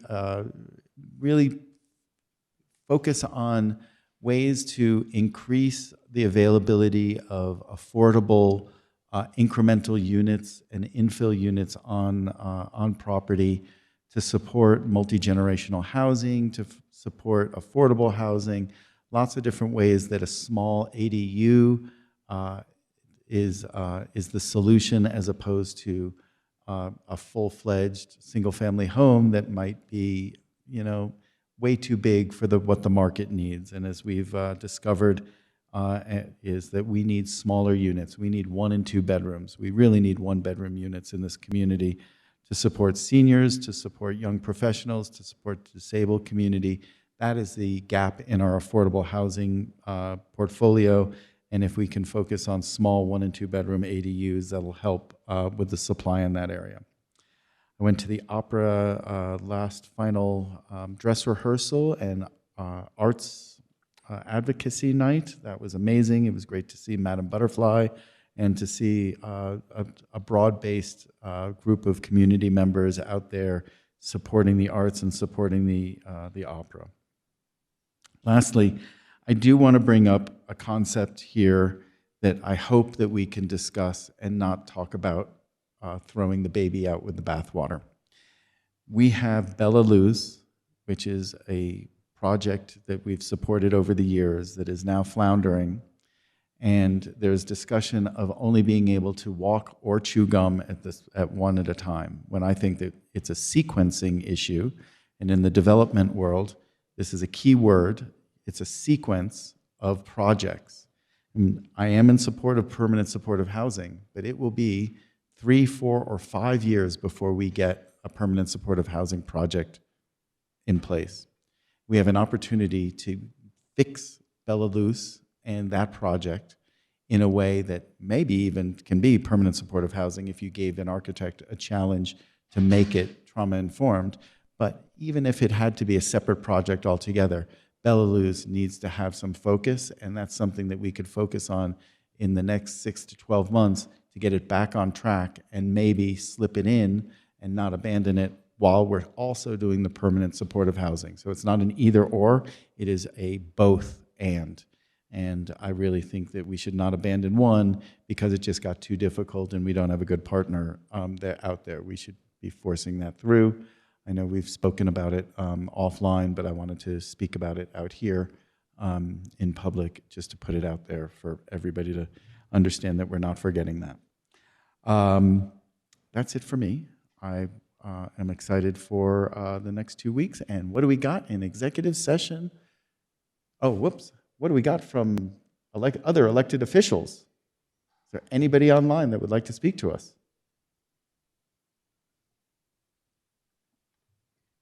Mr. Chair, I do see Clerk Clark online, but she is not raising her digital hand.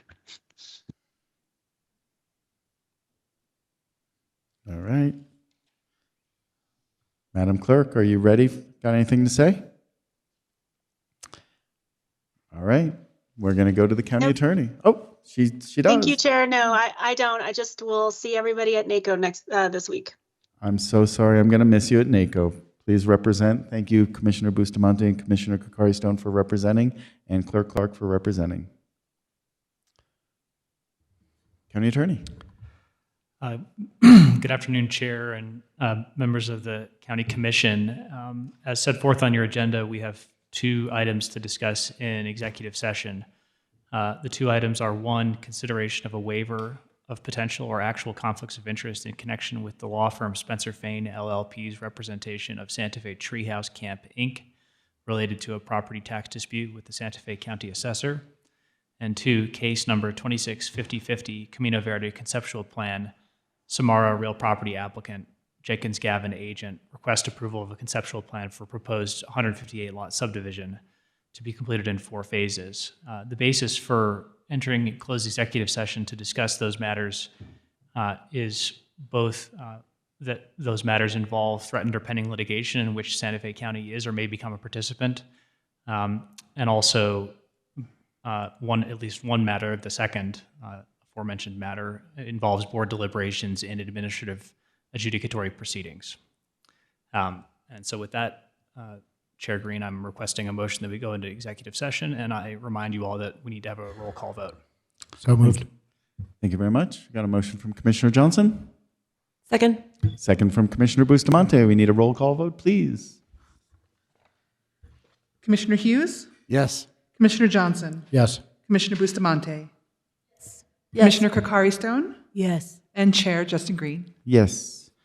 We will be back. Yeah. Thank you.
No. All right, and we're back. We are on our way back from executive session. Can I get a motion to come out of executive session, please? I make a motion, we come out of executive session, that we didn't discuss anything that's not on our executive agenda. Second. I got a motion from Commissioner Kokari-Stone, a second from Commissioner Bustamante. All in favor say aye. Aye. Aye. Any opposed? Hearing none, we're back from executive session. What do we got? Attorney Boyd? Chair Green, I am requesting that the board, that a member of the board move that the board waive potential or actual conflicts of interest in connection with the law firm Spencer Fain LLP's representation of Santa Fe Treehouse Camp, Inc., related to a property tax dispute with the Santa Fe County Assessor. So moved. Motion from Commissioner Johnson. Second. Second from Commissioner Hughes. Further discussion? Anything? No? Hearing none. All in favor say aye. Aye. Any opposed? Hearing none. That is granted. Thank you very much. Are there any other issues that we need to cover tonight? Move to adjourn. Thank you very much. We got a motion from Commissioner Johnson. Second. Second from Commissioner Hughes. All in favor say aye. Aye. Any opposed? We're done. Thank you. Record time, guys.